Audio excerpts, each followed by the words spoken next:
ఓం నమః చండికాయై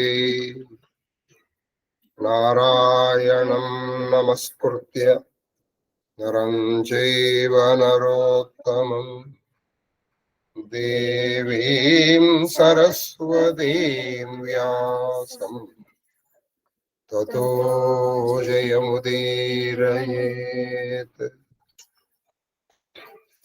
శ్రీకృష్ణ శరణం మమ, శ్రీకృష్ణ శరణం మమ, శ్రీకృష్ణ శరణం మమ.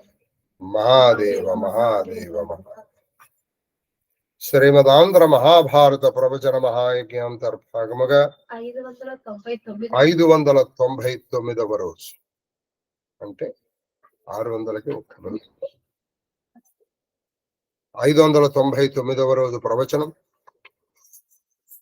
శ్రీమదాంధ్ర మహాభారతంలోని 13వ పర్వము, శాంతి సప్తకములోని ద్వితీయ పర్వమైనటువంటి ఆనుశాసక పర్వములో ఆఖరిది 5వ పర్వం, 5వ శ్వాసము, పేజీ నంబరు 698, 136 వచనం. ఇది ఉమామహేశ్వర సంవాదం. అనేక ఏ జన్మలు, ఇప్పుడు మనం ఈ జన్మలో ఏదో అనుభవిస్తున్నాం కాబట్టి దాన్ని గత జన్మలో మనం ఏం చేసామో తెలిసిపోతాం. ఈ జన్మలో చేయకుండా ఉంటే వచ్చే జన్మలో. మరి రాజదండన అంటే రాజదండ అనుభవించిన వాడికి యమదండన ఉంటుంది, కానీ వచ్చే జన్మ మాత్రం ఇది ఈ పాప ఫలితం అనుభవించడం అని చెప్తూ ఒక మంచి మాట చెప్పేశాడు.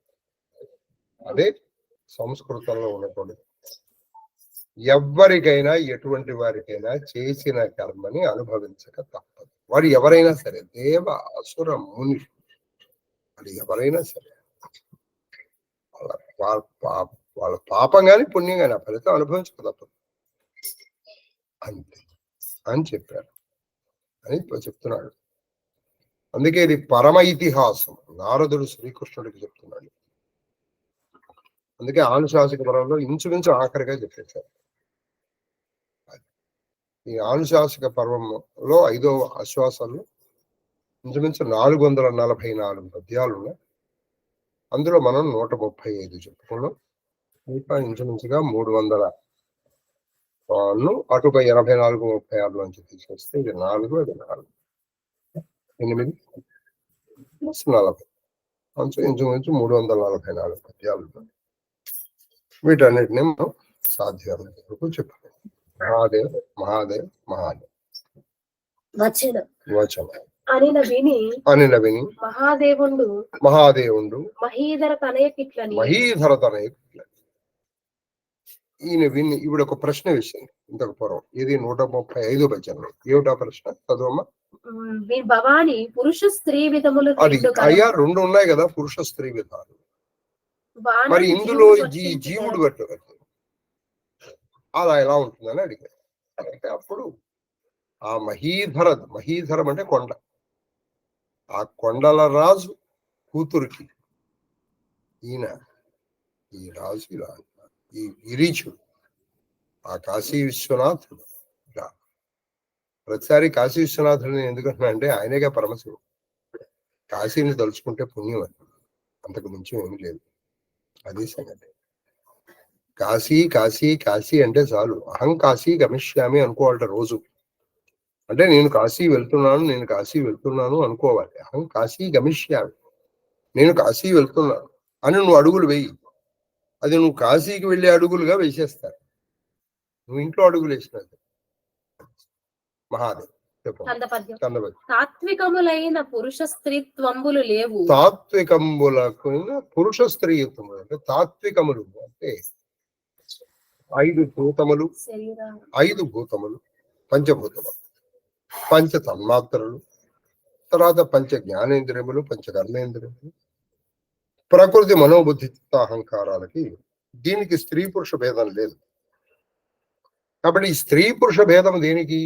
శరీరములకు మాత్రమే, ఆత్మకు లేవు.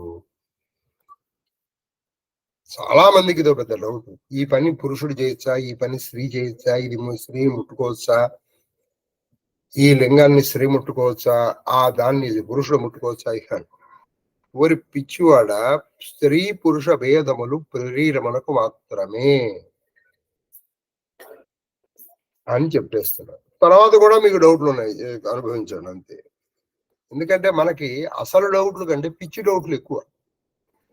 పిచ్చి డౌట్లు ఎక్కువ. కాబట్టి స్త్రీ పురుష భేదాలు దేనికి? శరీరానికి. తాత్వికములకు ఎవరికి లేవు. అందులో పంచభూతాలు, ఇందులో పంచభూతాలు, అందులోనూ అవే, ఇందులోనూ అవే. అది జీవునకు పార్వతి, జీవునకు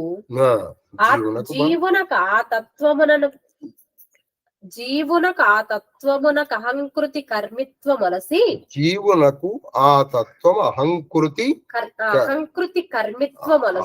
కర్మిత్వమనసి భావ్య విధమ మేయికొనుచుండు. భావ్య మీద మేయికొనుచు అంటే జీవుడకు ఆ విధమైనటువంటి అహంకృతి అంటే నేను స్త్రీ, నేను పురుషుణ్ణి అనేటువంటి అహము, అంటే నేను అనే భావం.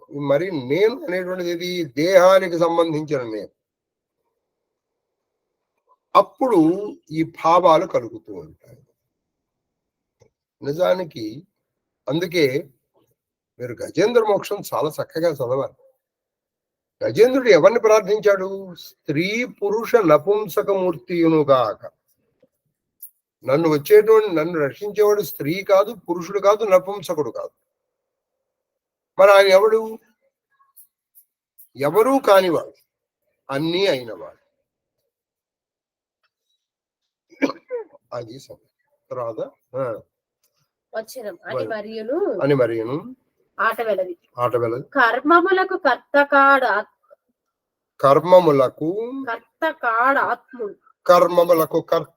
ఆత్ముడు.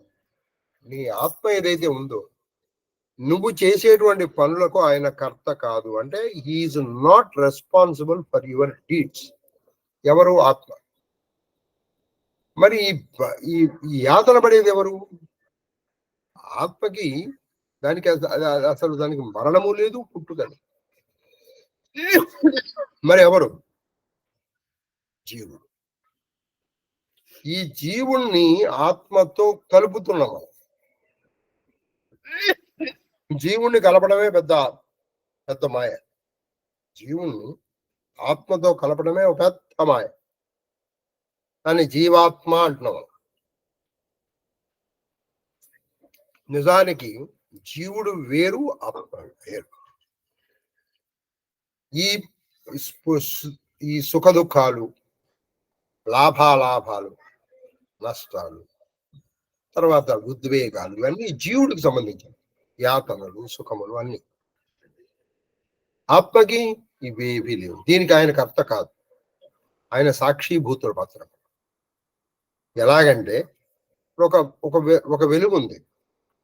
ఈ వెలుగులో నువ్వు ఒక రామాయణం చదువు, అది అంతే వెలిగిస్తుంది.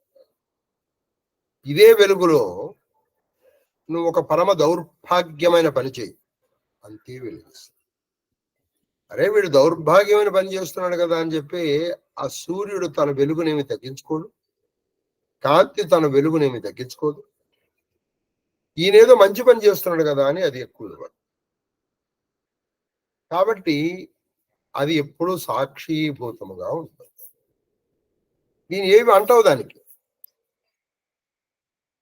ఏమి అంటావు, కాబట్టి అది అలా ఉంటుంది. ఆత్ముడు అతని సత్వము రజస్సు తమము, అది సాత్ముడు అతని సత్వము రజస్సు తమము, వాత పిత్త కఫములెట్లు మర్త్యకాయ గతములగునట్ల పొందు కర్తలవే చూవే. ఇప్పుడు మన శరీరాన్ని వాతము, పిత్తము, కఫము ఉంటాయి. ఈ మూడు సరైన ప్రపోర్షన్స్ లో ఉన్నాయనుకోండి, నీకు ఏ రోగం రాదు. ఈ ప్రపోర్షన్ ఏదైనా కొంచెం డిఫరెన్స్ వచ్చిందనుకోండి, అప్పుడు మనకి ఆయుర్వేద శాస్త్ర ప్రకారం మనకి రోగాలు వస్తూ ఉంటాయి.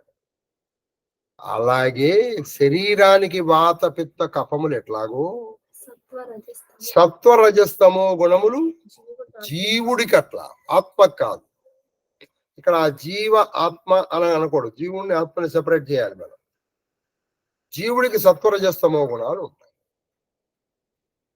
ఇదే మనకి గుణత్రయ విభాగంలో భగవద్గీత ఇంచుమించుగా ఈ అనుశాసక పర్వం ఉంది. భగవద్గీత వ్యాఖ్యానము అని చెప్పుకున్నా తప్పులేదు. భగవద్గీతలో వెరీ వెరీ ఇంపార్టెంట్ శ్లోకములకు ఇది వ్యాఖ్యానం. అయితే ఇది ఎలా ఉంది? కథగా ఉంది. భగవద్గీతలో సూత్రప్రాయంగా చెప్పినది భీష్ముడి నోటి వెంట శ్రీకృష్ణుడు కథ రూపంలో చెప్పిస్తున్నారు. ఎందుకంటే సూత్రప్రాయాలు మీకు గుర్తుండకపోవచ్చు, కానీ అదే కథగా చెప్తే గుర్తు. అది సరే. తర్వాత విశేషంలో శ్లోకం చెప్పమ్మా. సత్వం రజస్తమ ఇతి గుణ సత్వరజస్తమ ఇది గుణా ప్రకృతి సంభవ ప్రకృతి సంభవా నిబధ్నంతి నిబధ్నంతి మహాబాహో మహాబాహో దేహే దేహినమవ్యయం. దేహనమవ్యయం. ఆయన దేహములో ఉన్న దేహిని అంటే జీవుణ్ణి నిబద్ధనంతి కట్టివేస్తాయి. నిబద్ధనంతి కట్టివేస్తాయి. ఏమిటి? సత్వరజస్తమ గుణాలు. మహాబాహో ఓ అర్జున, మన సత్వరజస్తమో గుణాలు తప్పుతాయి. కాబట్టి మనం ఏం చేయాలి? ముందర తమో గుణం దాటాలి. తమో గుణం నుంచి రజోగుణం, రజోగుణం సత్వగుణం కూడా దాటాలి. ఎందుకంటే సత్వకు అహంకారం చాలా భయంకరం. నాకెప్పుడు కోపం రాదండి. నేను అంటూనే ఆ కోపం రాదంటంలోనే కోపం ఉంది. అది అన్నమాట. అందుకే గుణాతీతం కావాలి. అందుకే గుణాతీత ఆవిడ గుణాత్మలకు అతీతం. తర్వాత ఇంకొక శ్లోకం ప్రకృతే క్రియమాణాని ప్రకృతే క్రియమాణాని గుణై కర్మాణి సర్వశః అహంకార విమూఢాత్మ కర్తాహమితి మన్యతే. అంటే అహంకారముతో, అంటే ఇవన్నీ నేనే చేస్తున్నా అనేటువంటి విమూఢాత్మ. అంటే కృష్ణుడికి కూడా కొంచెం కోపం వచ్చింది. ఇవన్నీ నేను చేయడం ఏమిట్రా, ఊరి పిచ్చివాడా, కర్తృత్వం వదులుకోరా. నువ్వెవడివి చేయడానికి? మీకు అనేక మార్లు ఎగ్జాంపుల్స్ చెప్పాను నేను. ఏమిటంటే, మీరు ఒక పులుసు చేయడానికి ఒక గరిటె, అది ఇప్పుడు నేనే చేశాను అని గరిటె అహంకరిస్తే అది ఎంత అవివేకము. నీ చెయ్యను అనుసరించి అది తిప్పింది, కానీ అది లేకుండా నువ్వు చేయలేవు. కానీ దాన్ని తిప్పింది చెయ్యి గొప్ప, గరిటె గొప్ప. ఇలా మీరు వెళ్ళుకుంటూ వెళ్ళానుకోండి, చెయ్య కాదు, మనిషే, బుద్ధే, మనస, ఇలా మనం వెనక్కి వెళ్ళాలన్నమాట. అప్పుడు ఏది ఆధారమో మనకి దొరుకుతుంది. అప్పుడు ఆధారము ఆధేయాలు దొరుకుతాయి మనకి. కాబట్టి అహంకార విమూఢాత్మ ఇది తెలియక ఇదంతా నేనే చేస్తున్నాను అనుకుంటాడు. ఏది నాలాంటి వాడు నేనే భారతం నుంచి ప్రవచనం చేస్తాను. నువ్వా చెప్పేది? ఏ చెప్పు. ఆయన సహకారం కాదు, పలికించటి వాడు. అందుకే మొట్టమొదటి పద్యంలోనే తన అహంకారాన్ని వదిలేసుకున్నాడు బమ్మెరపోతనామాచార్యుడు. అందుకే ఆయన మహాపండితుడయ్యాడు. ఏమని చెప్పాడు? పలికెడిది భాగవతుడు. నాకు ఇది కూడా, నేనేం చెప్తున్నాను కూడా నాకు తెలియదయ్యా. అందరూ అంటున్నారు భాగవతం అని అంటున్నారు. భాగవతం అట, లేకపోతే నేను భాగవతం రాస్తున్నాను నేను ఎక్కడన్నా రాశాడే? నిజంగా అహంకారం వదులుకున్నాడు ఆయన. ఇంకా ఒక మాటలో చెప్పాలంటే నన్నయ్య గారితో సహా నేను ప్రసన్న కథా గణితాయుక్తిని తిరిగించదను, నేను తిరిగిస్తాను అన్నాడు ఆయన. అక్కడ నేను ఎక్కడ తిరిగిస్తాను అన్నాడు. పలికించడు వాడు రామభద్రుడు. నీ పలికిన బాబాహారం, నీ పలికితే నాకు ఈ రోగ సంసారం పోతుంది, అందుకని పలుకుతున్నాడు. ఇంకోళ్ళు ఆ మాట ఈ మాట ఎందుకు, నాదేం లేదు నాయన. ఆ భాగవతము అందుకే అంత ప్రజాదరణ పొందిందండి. ఆయన ఎక్కడా కర్తృత్వాన్ని పెట్టుకోలేదు. కాబట్టి ఇప్పుడు మీకు చెప్పించేది ఎవరు? ఆయన చెప్పేది ఆయన. ఇప్పుడు ఇక్కడ కూడా భీష్ముడు చెప్తున్నాడా? అందుకే భీష్ముడు అహంకారాన్ని వదులుకుంటున్నాడు ఎక్కడికక్కడ. అయినా కృష్ణుడు చెప్పిస్తున్నాడు రా భీష్ముడు, పలికేది నోరు భీష్ముడిది, కానీ అందులో ఉన్న శక్తి, ప్రతి అక్షరం వెనకాల ఉన్న శక్తి శ్రీకృష్ణుడు. అది తెలిసేది కాబట్టి భీష్ముడికి పునరావృత్తి రహిత శాశ్వత పరబ్రహ్మలోకం ప్రాప్తి. ఇంత చెప్పిన భీష్ముడు చూసావురా ఎందుకు చెప్పాను నీకు అని ఎక్కడ అహంకారం చెప్పలేదు. ఆయన కృష్ణుడు చెప్పించాడు రా. కాబట్టి ఎక్కడికెక్కడ మీ అహంకారాన్ని వదులుకోండి. ఇప్పుడు మనం సంపూర్ణ యాత్ర చేసాం. సంపూర్ణ యాత్ర చేసావా? చేయను. ఆ మహాదేవుడి దయ లేకుండా నువ్వు చేయగలవా? కాశీలో మనం ఏవో చూసాం, ఏదో ఆ మహాదేవుడి దయ లేకుండా నువ్వు చూడగలవా? అందుకే ఈ విషయంలో నాకు ఇంగ్లీష్ లాంగ్వేజ్ చాలా నచ్చుతుంది. ఎందుకంటే చాలా వరకు the English sentences are written in passive voice. అంటే కర్తృత్వం ఉండదు, కర్మ. చూడబడ్డాయి, నువ్వు చూడలేదు, చూడబడ్డాయి. నీకు యోగ్యత లేకపోతే నీ పక్కనున్న చూడలేవండి. ఉదాహరణకి నేను మీకు ఒక చిన్న ఉదాహరణ చెప్తాను. కొచ్చిన్ ఆశ్రమాన్ని దాదాపు 2018 నుంచి నేను వెళ్తున్నాను. కొచ్చిన్ ఆశ్రమానికి అతి చేరువలో ఒక చోట ఇటువైపు నుంచి చూస్తే కాళీమాత, గుడికి కొంచెం వెనక్కిగా వెళ్ళి చూస్తే విశ్వేశ్వరుడు. ఇది కొచ్చిన్ ఆశ్రమానికి చాలా చేరువలో ఉంది. మరి నేను చూడలేకపోయాను. ఇన్నాడు చూడబడలేదు అంటే ఆవిడ అనుగ్రహం అయితేనే మనం చూడగలుగుతాము. ఇక్కడ అందుకే అహంకార విమూఢాత్మ, నేనే చేశాను అనుకో, ఇక్కడ వస్తుందండి మన సమస్యలన్నీ కూడా. ఎక్కడికక్కడ నీ కర్తృత్వ భావన వదిలేసే. ఇది మాటలతో కాదు, మనసుతో వదిలేయాలి. మాటలతో కాదు, మనసుతో వదిలేయాలి. అప్పుడు నువ్వు చేశావన్న అహంకారము నీకు లేదు, ఎదటివాడు గుర్తించాలన్న తాపత్రయము నీకు లేదు. తర్వాత తేటగీతి. సత్య శౌచ దయాదులు, సత్య శౌచ దయాదులు సాత్వికములు. సాత్విక. ఇందులో గుణత్రయ విభాగంలో చెప్పేస్తాను. నువ్వు అడగచ్చు సాత్విక అంటే ఏమిటి, రజస్ అంటే ఏమిటి, తమస్ అంటే. చెప్తున్నాను విను పార్వతి, ఓ విశాలాక్షి. సత్వగుణములు ఏంటో తెలుసా? సత్యము, శౌచము, దయ. అంటే చక్కగా నిజం మాట్లాడి, శుచిగా ఉండటం, దయ కలిగి ఉండటం, ఇది సాత్వికము. ఇది నేర్చుకోవాలి నువ్వు. సాత్వికం అంటే ఎలా ఉండాలంటే దయ కలిగి ఉండాలి. ముందర చక్కగా ప్రేమగా మృదువుగా మాట్లాడటం నేర్చుకోవాలి. కట్టె ఇలా విరిచేసి ఇలా పొట్టలో గుచ్చినట్టు మాట్లాడకూడదు. దానికి పెద్ద ఆర్ట్, పెద్ద కళ అవసరం లేదు. నువ్వు అనుద్వేగతరం వాక్యం అని భగవద్గీతలో చెప్పినట్లుగా దానికే అసలు అవసరం దానికి.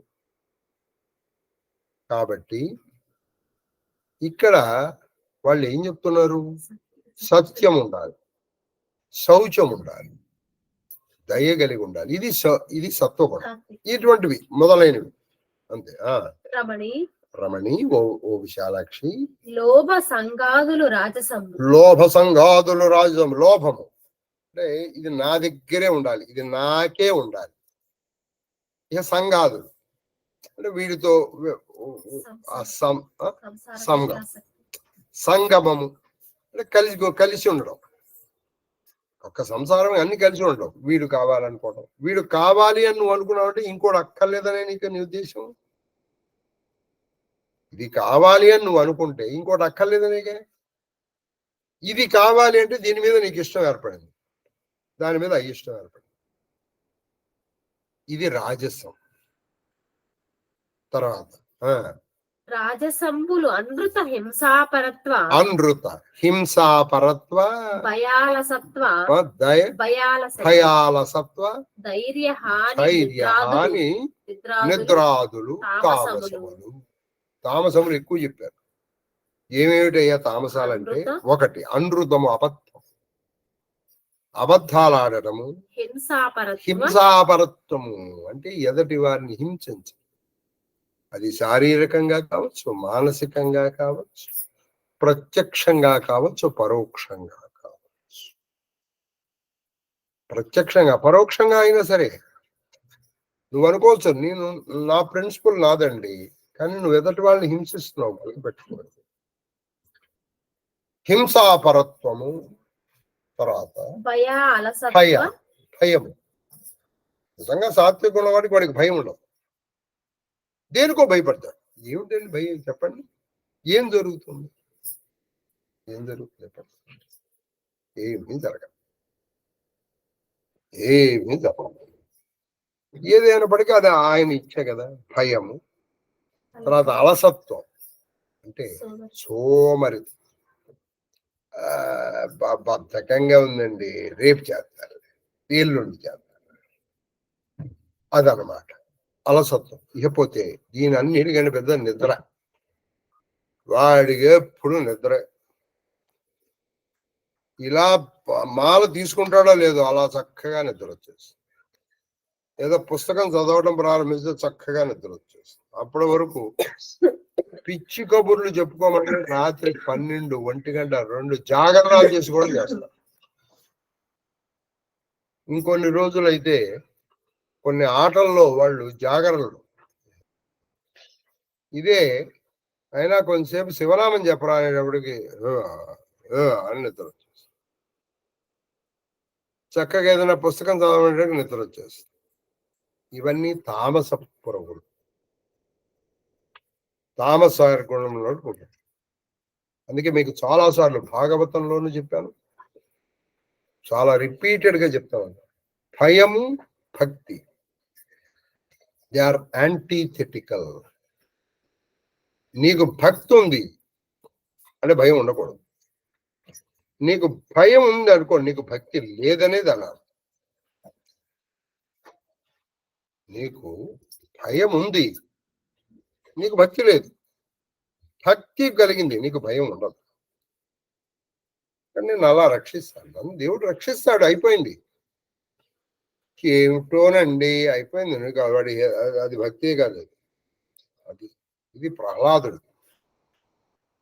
ప్రహ్లాదుడు ఏ పరిస్థితుల్లోనూ భయపడలేదు ఎక్కడ. అంటే ప్రహ్లాదుడు మించిన కష్టాలు వచ్చాయంటారా మీకు?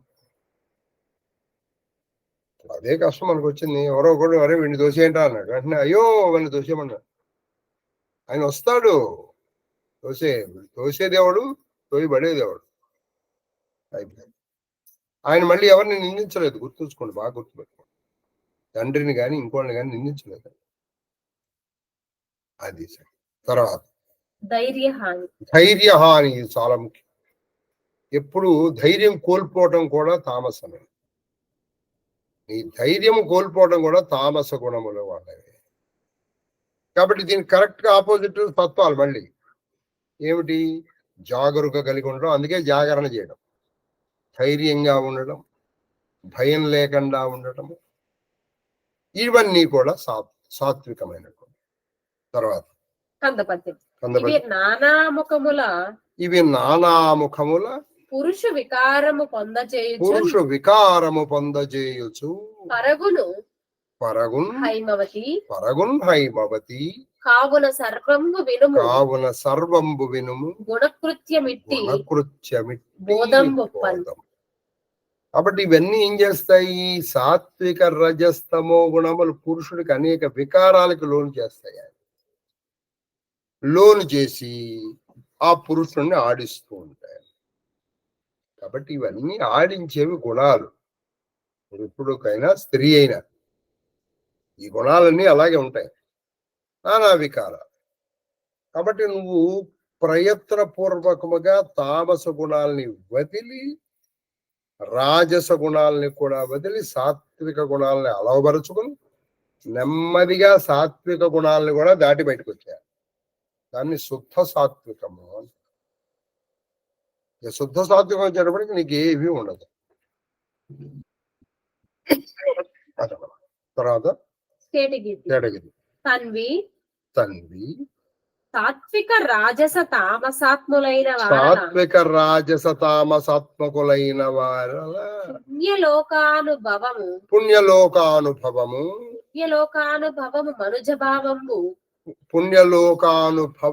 మనుజ భావంబు నిరయ పీడనము పొందు నిరయ పీడనము, నిరయము అంటే నరకం, నిరయ పీడనము పొందు మోక్ష లక్ష్మి మోక్షలక్ష్మి. నిర్గుణునకు మునుగమసరు. అయితే సాత్వికము, రాజసము, తామస గుణాల్లో ఉన్నటువంటి వాళ్ళు ఎవరైనా సరే వీళ్ళకి నరకం తప్పదు.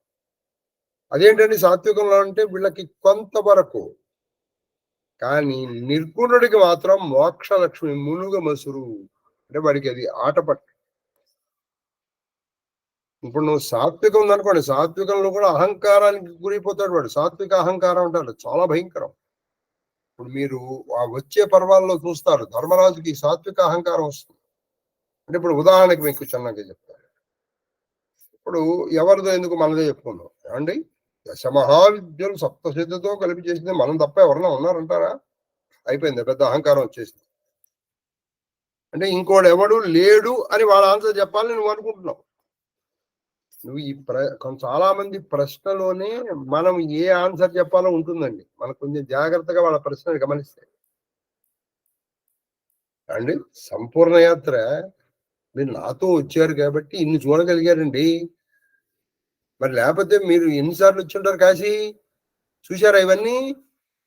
పోనీ ఆ మాట మీరు కాశీ ఎన్నిసార్లు వచ్చారు, మరి ఇవన్నీ చూసారా అంటే ఏంటి? వెంటనే వాళ్ళు ఏమనాలి నీతో? అయ్యా మహానుభావాలు మీతో వచ్చాం కాబట్టి ఇన్ని చూసాం స్వామి అని వాళ్ళు నిన్ను పొగడాలి అని నువ్వు అనుకుంటున్నావు అని నువ్వు ప్రశ్న అడిగావు. లేకపోతే నువ్వు ప్రశ్న వేస్తావా? చూడండి, వాళ్ళ ప్రశ్నల్లోనే చాలా మంది వాళ్ళ ప్రశ్నలోనే వాళ్ళ వంటల్లోనే వాళ్ళ మనస్తత్వాన్ని మనం గమనించేయచ్చు. చాలా గ్యాప్ గమనించి ఏంటండి మీకు ఒకరికైనా మాకు ఉంది అంటే అర్థం ఏంటి? ఒరే బాబు నువ్వు నాకు చెప్పక్కర్లేదు రా అని. ఇటువంటివి అనేకమైనటువంటి మనం, అందుకే భారతం మనస్తత్వ శాస్త్రం కూడా అని చెప్పేశారు నన్నయ్య గారే.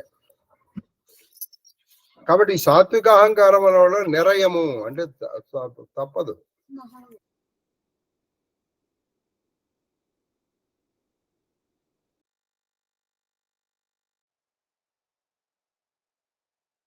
తామసములు వరుసగా ఎట్లా వస్తుంది?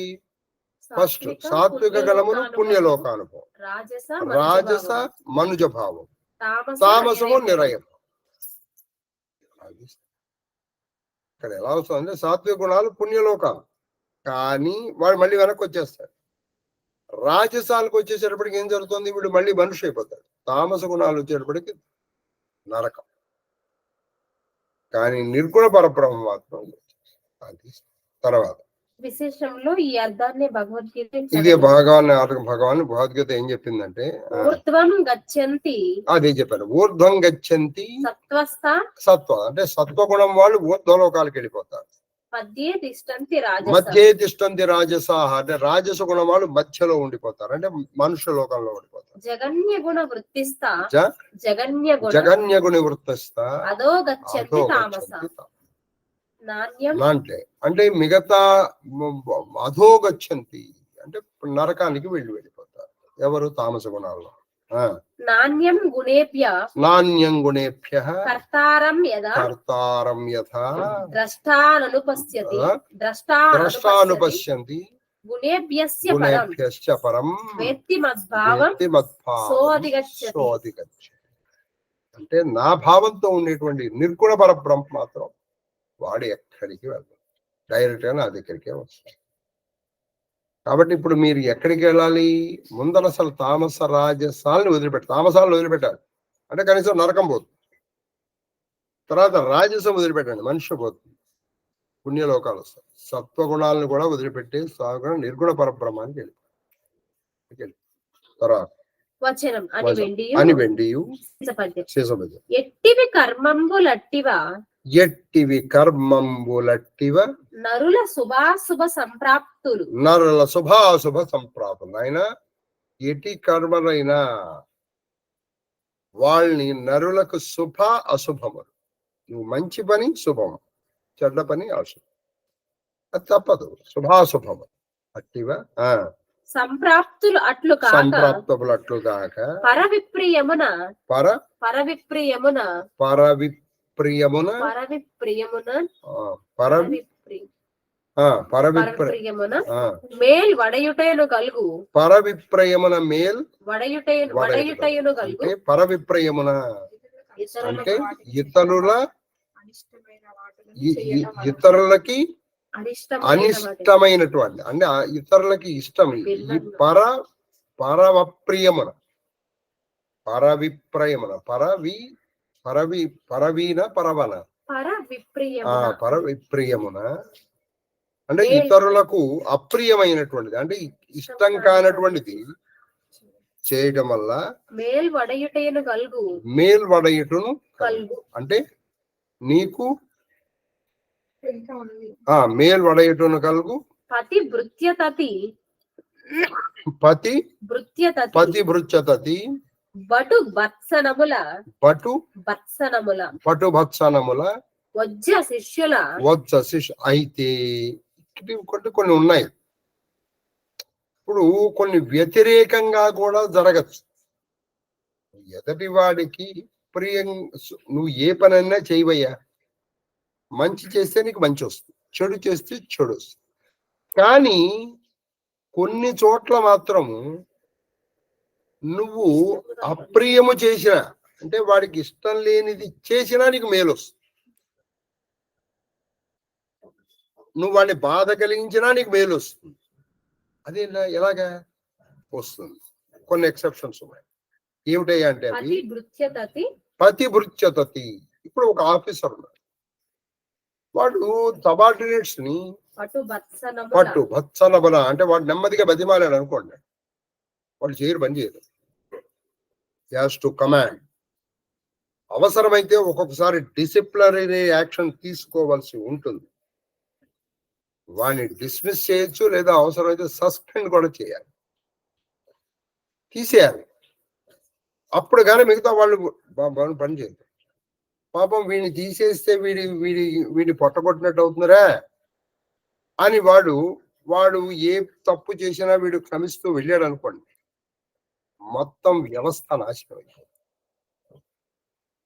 కాబట్టి అక్కడ ఆ పతి భృత్యతకి అంటే తన దగ్గర పనిచేసేటువంటి వాళ్ళ పట్ల చాలా నిర్దయగా ఉండడమే ధర్మం. అక్కడ ధర్మం అంతే. అప్పుడు మిగతా వాళ్ళు అందరూ వాళ్ళ పనులు వాళ్ళు చేసుకుంటారు, ఇంక్లూడింగ్ వీడు కూడా వాడి పని వాడు చేస్తాడు. ఆఫీసర్ తన మీద యాక్షన్ తీసుకోడు అని తెలిసినటువంటి వాడు ఎవడైనా పని చేస్తాడా? మీరు ఆలోచించండి. మనం స్కూల్కి వెళ్తున్నాం అండి, మనం పాఠం చెప్పకపోయినా మన జీతం మనకి ఇస్తాడు రా అని అనుకున్నాం అనుకో, నువ్వు పాఠం చెప్తా, అతి త్వరలో ఆ సంస్థ నాశనం అయిపోతుంది. కాబట్టి సంస్థని బతికించడానికి, వ్యవస్థని బతికించడానికి అతను ఖచ్చితంగా కొంత నిర్దయత పుట్టించాలి. అది తప్పు కాదు. అందులో ఒకళ్ళు ఇద్దరి మీద వేటు పడచ్చు, తప్పు కాదు. ఇది ఒకటి. రెండోది అంటే ఇప్పుడు వాడికి అప్రియం చేశాడుగా, అయినా వీడికి ఏమీ శిక్ష పడదు, అది తప్పు కాదు. తర్వాత వజ్జ శిష్యుల. ఇప్పుడు అలాగే జరుగు. వజ్జ అంటే గురువు శిష్యుని దండిస్తాడు. శిష్యుని దండించాలి. నిజానికి సరైన గురువు ఎవరంటే శిష్యుల్ని సరైన మార్గంలో పెట్టినటువంటి వాడే గురువు. అరే పాపం ఇలా అంటే వాళ్ళు ఏమనుకుంటారో పాపం అని వదిలేశాడు అనుకోండి, వాడు అసలు సరైన గురువే కాదు. అప్పుడు ఆ గురువు మొత్తం వ్యవస్థనే నాశనం చేసేస్తున్నాడు. మీకు ఇక్కడ ఒక ఎగ్జాంపుల్. ఒకానొక సందర్భంలో, ఇది ఇప్పటిది కాదు, మా నాన్నగారు చెప్పేవాళ్ళు ఈ ఎగ్జాంపుల్. మా నాన్నగారు ఎప్పుడు జరిగింది? ఆయన మంచి వయసులో ఉండగా జరిగింది. అంటే ఇది ఇంచుమించు 1935 మధ్యలో జరిగినటువంటి కథ. 1930-35 అంటే ఇప్పట్లో మీరు వింటున్న వాళ్ళు ఎవరు పుట్టుండరు. ఆ 1930-35లో ఏం జరిగిందంటే, బందర్లో నాగేశ్వర స్వామి ఆలయం అని ఉంది. అక్కడ అప్పటి కళ్యాణానంద భారతీయ స్వాముల వారు ఏదో చెప్తున్నారు. అలా చెప్తూ ఉంటే ఆయన శిష్యుడు విమలానంద భారతి లేచి గురువు గారు చెప్పిన దానికి కన్ఫర్మ్ చేస్తూ, ఇది కొంచెం చెవులు బాగా పెద్దవి చేసి వినాలి మీరు. గురువు గారు చెప్పిన దాన్ని కన్ఫర్మ్ చేస్తూ, ఆయన గురువు గారిని కాంట్రడిక్ట్ చేయలేదు, ఆయన సపోర్ట్ చేస్తూనే నిజం గురువు గారు మీరు ఇలా ఆయన సభలో ఉండగా మీరు చెప్పింది కనుక అని ఆయన ఇంకో ఎగ్జాంపుల్ చెప్పారు. నేను వెంటనే సభలో గురువు మాట్లాడుతూ ఉండగా నువ్వు మాట్లాడొచ్చా నాయన? మాట్లాడదు. మరి దీనికి శిక్ష మీరు ఏది విధిస్తే సభ అయ్యే వరకు నువ్వు అలాగా నుంచుని ఉండాలి. అంతే, ఆయన చేతులు కట్టుకుని అలా నుంచున్నాను. కాబట్టే ఆయన రాసుకున్నారు, నాకు ఈశ్వర దర్శనం అయింది, నేను నా గురువు మాట వింటాను. గురువు మాట వినాలి, ఒక్కడి మైండ్ పని చేయాలి. నువ్వు దానికి నీ సొంత బుద్ధిని ఉపయోగించకూడదు.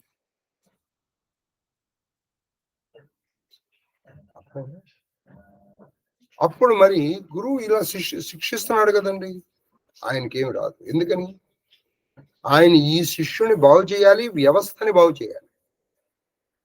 ఇప్పుడు తప్పు చేసినటువంటి ఒక స్టూడెంట్ని వేరే వాడిని కొడితే వాడు ఇబ్బంది పడతాడు, ఆయన వాడిని వదిలేశాడే అనుకుందాం. సో గురువుగారు కొట్టడు, పక్కవాడు వాడు ఇంతకంటే పెద్ద అల్లరి చేస్తాడు, అంటే ఇంకోటి చెడగొట్టిన వాడు అవుతాడు. కాబట్టి గురువు శిష్యుణ్ణి దండించడం వల్ల గురువుకి పాపము రాదు. తర్వాత తర్జనోక్తుల వెజ్జు. అమ్మా, తర్జనోక్తుల వెజ్జు అంటే వైద్యు. అన్ని వికృతులు రాశారు, ఎందుకో తెలియదు కానీ. వజ్జ వైద్యుడు వెజ్జు, ఉపాధ్యాయుడు వజ్జ.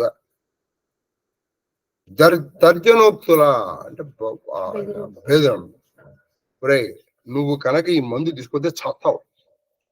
అందుకే ఈ మాట వచ్చింది, చావుకు పెడితే కానీ లక్షణాన్ని ఒప్పుకోలేదు. రేపు నువ్వు భోజనం చేతురా అండి. అయ్యో బాబోయ్, ఒక్కరోజు భోజనం చేయకూడదా అండి? అమ్మ నేను ఉండలేవా? అయితే వస్తావు అన్నాడు అనుకోండి. సరే, చావడం కంటే ఒక్కరోజు మాట ఏంటో బెటర్ కదా అని వాడు మనిషి. కాబట్టి డాక్టర్ ఎప్పుడు కూడా నీ ఇష్టం నాన్న, ఈ మందులు వేసుకుంటే బాగుంటావు, పోతే పోతావు అన్నాడు అనుకోడు. వీడు వేసుకోడు, వాడు బెదిరించాలి.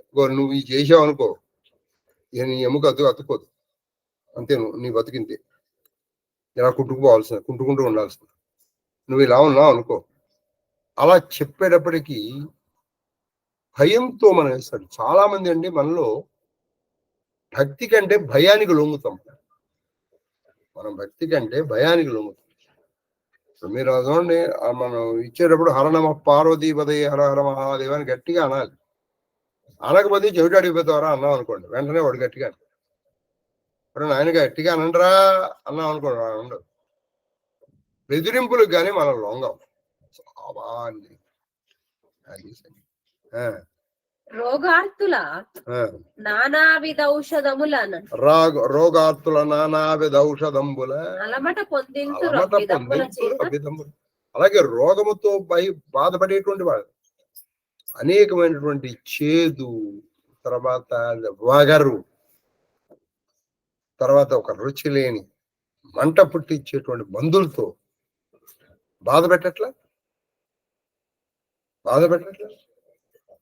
ఇప్పుడు పైగా ఈ రోజుల్లో టెస్ట్ల పేరుతో, అసలు రోగానికి అనే టెస్టులతో వాడు బ్లడ్ తీసుకుంటాడు. అదేమో దొరకదు, దానికోసం వాడు కూర్చుతూ ఉంటాడు. దానికోసం కూర్చున్నాడు. ఈ సందర్భంలో లక్ష్మీనారాయణ గారు పాపం, నన్ను కూర్చకండ్రా, అసలు దానికంటే ఏదో పోవటం బెటర్గా ఉన్నట్ట అన్నట్టు. ఏమిట్రా కూర్చో. ఎందుకని వాడు పొద్దున బ్లడ్ టెస్ట్ చేస్తాడు, చూస్తాడు, మళ్ళీ సాయంకాలం. అప్పటికే మనకి రోగం ఉంటుంది కాబట్టి బ్లడ్ కొంచెం తక్కువ ఉంటుంది, అది అందదు. 2-3 చోట్ల కూర్చుతాడు అనేక టెస్టుల కోసం. మరి ఇది బాధ పెట్టడమే కదా. మరి బాధ పెడితే మరి వాడికి ఏమన్నా, మరి వాడికి నరకం రావాలి కదా. రాదు నాయన, ఎందుకంటే ఇది వాడిని బాగు చేయడానికే కాబట్టి అని రాదు. విదంబుల చేతలన్నీయు అవ్విదంబుల చేతలన్నీయు సుకృతంబులై సుకృతంబులు. అటువంటి చేతలన్నీ కూడా ఏది మన ఉపాధ్యాయుడు శిష్యుని, లేకపోతే వైద్యుడు బెదిరింపులు, లేకపోతే గురువు శిష్యుడు, ఇటువంటివన్నీ కూడా అవి సుకృతములే, అంతే తప్పితే అది అది నరక ప్రాప్తి రాదు అని మరియును చెప్పు. అఖిలేంద్రియోపేతమగు అఖిలేంద్రియోపేతమగు జరాయుజంబు అండజంబు విధ చోపు నెరుగు ఉద్భిజ్యములు స్వేదజముల కవియ చూపు సంభవించు. మనకి పుట్టుకలు 4 రకాలు ఉన్నాయి. ఏమిటవి? ఒకటి జరాయుజం, అంటే జరాయుజములు అంటే పుట్టుక ద్వారా, అంటే మిథున ప్రక్రియ ద్వారా గర్భం దాల్చి వచ్చేటువంటి.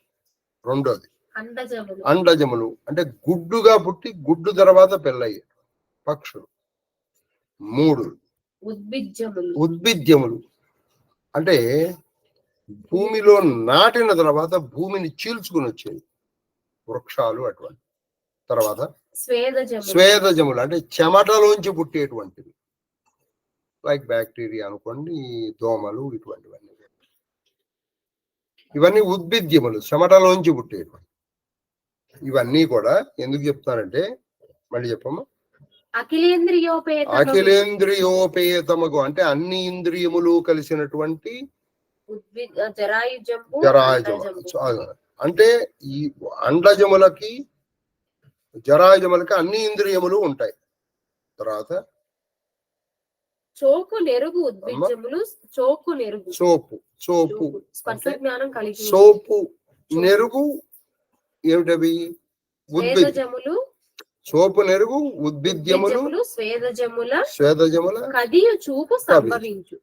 అంటే ఈ ఉద్భిద్యములకు కేవలము స్పర్శ మాత్రమే తెలుసు. అదే స్వేదజములకు ఏం తెలుస్తుంది? వాటికి చూపు కూడా తెలుసు, దర్శన శక్తి. అంతే కదండి. ఇప్పుడు ఒక ఈగ ఉంది, ఒక దోమ ఉంది, దానికి దర్శన శక్తి కూడా ఉంది. స్వేదజములకు దర్శన శక్తి కూడా ఉంది. ఉద్భుజములకు కేవలం స్పర్శ శక్తి మాత్రం. అండజములకు జరాయుజములకు మాత్రము అన్ని ఇంద్రియాలు పనిచేస్తాయి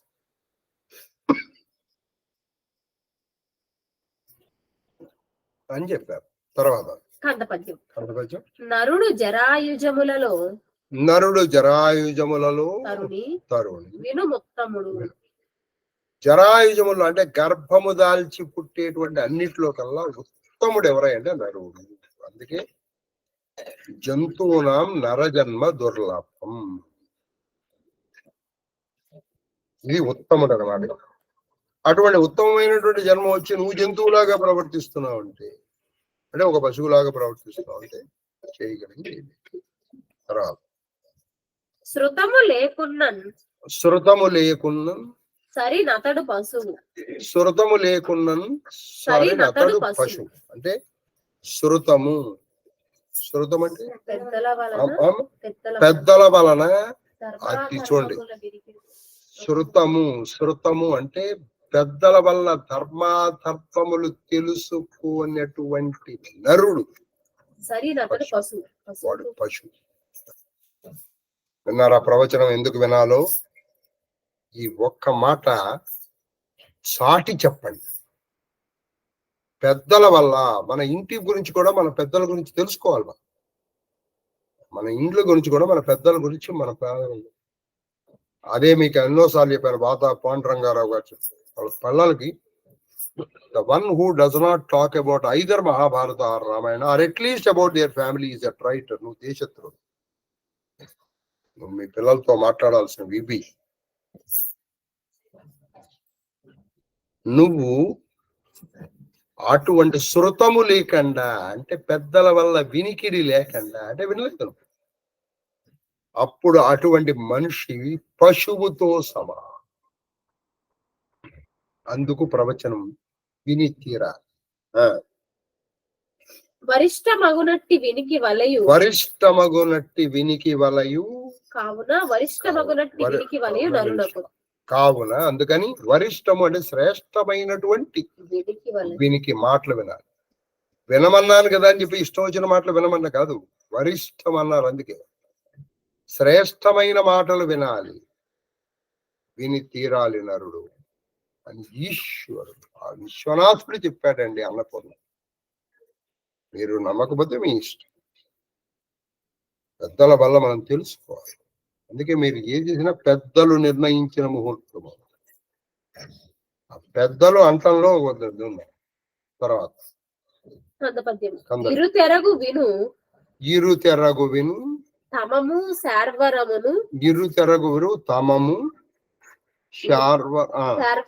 శార్వరమును దేహజము దేహజము శార్వరము శార్వరము తేజస్ సంస్ఫురణమున సంస్ఫురణమున పాయుశ్రుతమున పాయుశ్రుతమున పరిహృతమగు దేహజము పర్వతపుత్రి పర్వతపుత్రి పర్వతరాజపుత్రి అయినటువంటి పార్వతి విను ఇరుతెరగు తమము ఇరుతెరగు తమము అంటే ఇరుతెరగు తమము అంటే మనకి తమము అంటే అజ్ఞానం అనుకోండి. అజ్ఞానము రెండు విధాలుగా ఉంటుంది. ముందర అసలు జ్ఞానానికంటే కూడా అజ్ఞానం అంటే ఏమిటో తెలిస్తే మనకు తెలుసు. అజ్ఞానము రెండు విధాలుగా ఉంటుంది. ఏమిటవి? శార్వరమును దేహజము. ఏమిటది శార్వరము? శర్వరీ సంబంధము అనగా రాత్రి సంబంధమైనది. శార్వరి అంటే రాత్రి సంబంధమైనటువంటి అజ్ఞానం. రెండోది దేహజము అంటే దేహము నుంచి వచ్చినటువంటి అజ్ఞానం. రెండు అజ్ఞానాలు ఉన్నాయి ఇందులో. శార్వరి శర్వుడు అంటే ఆయన రాత్రికి అధిపతి, అందుకే ఆయన శర్వుడు అంటారు. కాబట్టి శార్వరి రాత్రి సంబంధమైనటువంటి అజ్ఞానము. తర్వాత దేహజము దేహము దేహజము. శార్వరము తేజస్ సంస్ఫురణమున పాయు. అది అయితే మరి ఈ శార్వరి ఏది? తేజస్ సంస్ఫురణమున అంటే రాత్రి సంబంధమైనటువంటి అజ్ఞానం ఎలా పోతుంది? తేజస్ సంస్ఫురణమున అంటే వెలుగు కనుక ప్రసరిస్తే రాత్రి చీకటి పోతుంది. ఒకటి. మరి దేహజము ఇది ఎలా పోతుంది? అది దేహజము శృతమున పరిహృతము. శృతము అంటే పెద్దల మాటలు వినటం వల్ల, మంచి మాటలు వినటం వల్ల, మంచి ప్రవచనాలు వినటం వల్ల ఈ దేహజము నుంచి వచ్చినటువంటి అజ్ఞానము పోతుంది. అజ్ఞానము రెండు రకములు. ఒకటి శార్వరి, అది ఎలా పోతుందంటే వెలుగు. రెండు దేహజము, ఇది ఎలా పోతుందంటే వినాలి. అందుకే ప్రయత్నపూర్వకంగా, అందుకే భగవంతుడు మనకి రెండు చెవులు ఇచ్చి ఒక నోరు ఇచ్చాడు. అందుకే ఎక్కువ విని తక్కువ మాట్లాడాలి. మనం దీనికి ఎగ్జాక్ట్ ఆపోజిట్ చేస్తుంటాం. అది సంగతి. తర్వాత ఆట వెళ్ళదు.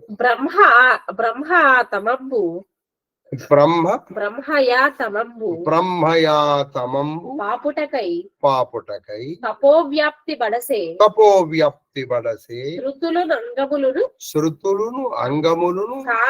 శృతులను అంగములను కాన కార్యములు నకార్యములు వాన తెలిసి కొనగా బుద్ధి కలకతీరు. కాబట్టి బ్రహ్మదేవుడు ఆ తమంబు బాపుటకై ఈ తమస్సుని, ఈ అజ్ఞానాన్ని పోగొట్టుకోవటం కోసం తపోవ్యాప్తి బడసే ఆయన ఏం చేశాడు? తపస్సుని వ్యాప్తిని పొందించాడు. అంటే తపస్సు కనుక నువ్వు చేసేటైతే అది అందుకు తపస్సు చేయాలి. తపస్సు నువ్వు చేసేటప్పటికీ ఈ తమకు నెమ్మదిగా విడిపోతూ చేసి తపోవ్యాప్తి పడసే శృతులు అంగములు. శృతులు అంటే ఇక్కడ ఏమిటి? శృతులు అంటే వేదాలు, అంగములు అంటే వేదాంగములు. ఇవి మనం చాలా సార్లు చెప్పుకున్నాం. 6 అవి శిక్ష, వ్యాకరణం, జ్యోతిషం, మీమాంస. ఈ అంగములు కార్యములు నకార్యములు వాన తెలిసి వాన. కొనక బుద్ధి అప్పుడు కలగదు. నువ్వు ఎప్పుడైతే ఈ తపస్సు చేయడానికి కావాలనుకో నువ్వు వేదములు దాని అంగాలు తెలుసుకోవాలి. అప్పుడు నువ్వు అది తెలుసుకోవడం నీకు కార్యము అకార్యము ఏమి చెయ్యాలి అంటే డూస్ అండ్ డోంట్స్ తెలుసుకోవాలి. కార్యం అకార్యం అంటే డూస్ అండ్ డోంట్స్, ఏం చెయ్యాలి ఏం చెయ్యకూడదు. అదే విధి నిషేధం. విధి నిషేధము ఇవి మనం ఖచ్చితంగా తెలుసుకోవాలి. విధి అంటే తప్పకుండా చేయవలసింది. నిషేధము అంటే నువ్వు చెయ్యకూడదు. కొన్ని సందర్భాల్లో అండి నువ్వు చెయ్యవలసింది చెయ్యకపోయినా తప్పులేదు, కానీ చెయ్యకూడదు చేస్తే తప్పు. ఇది విధి నిషేధం. తెలిసి కొనగా బుద్ధి కలగదు. అప్పుడు నీవు ఏదో ఈ డూస్ అండ్ డోంట్స్ నీకు తెలిసే అనుకో, అప్పుడు బుద్ధికి ఉన్నటువంటి కలత జాడ్యం పోతుంది.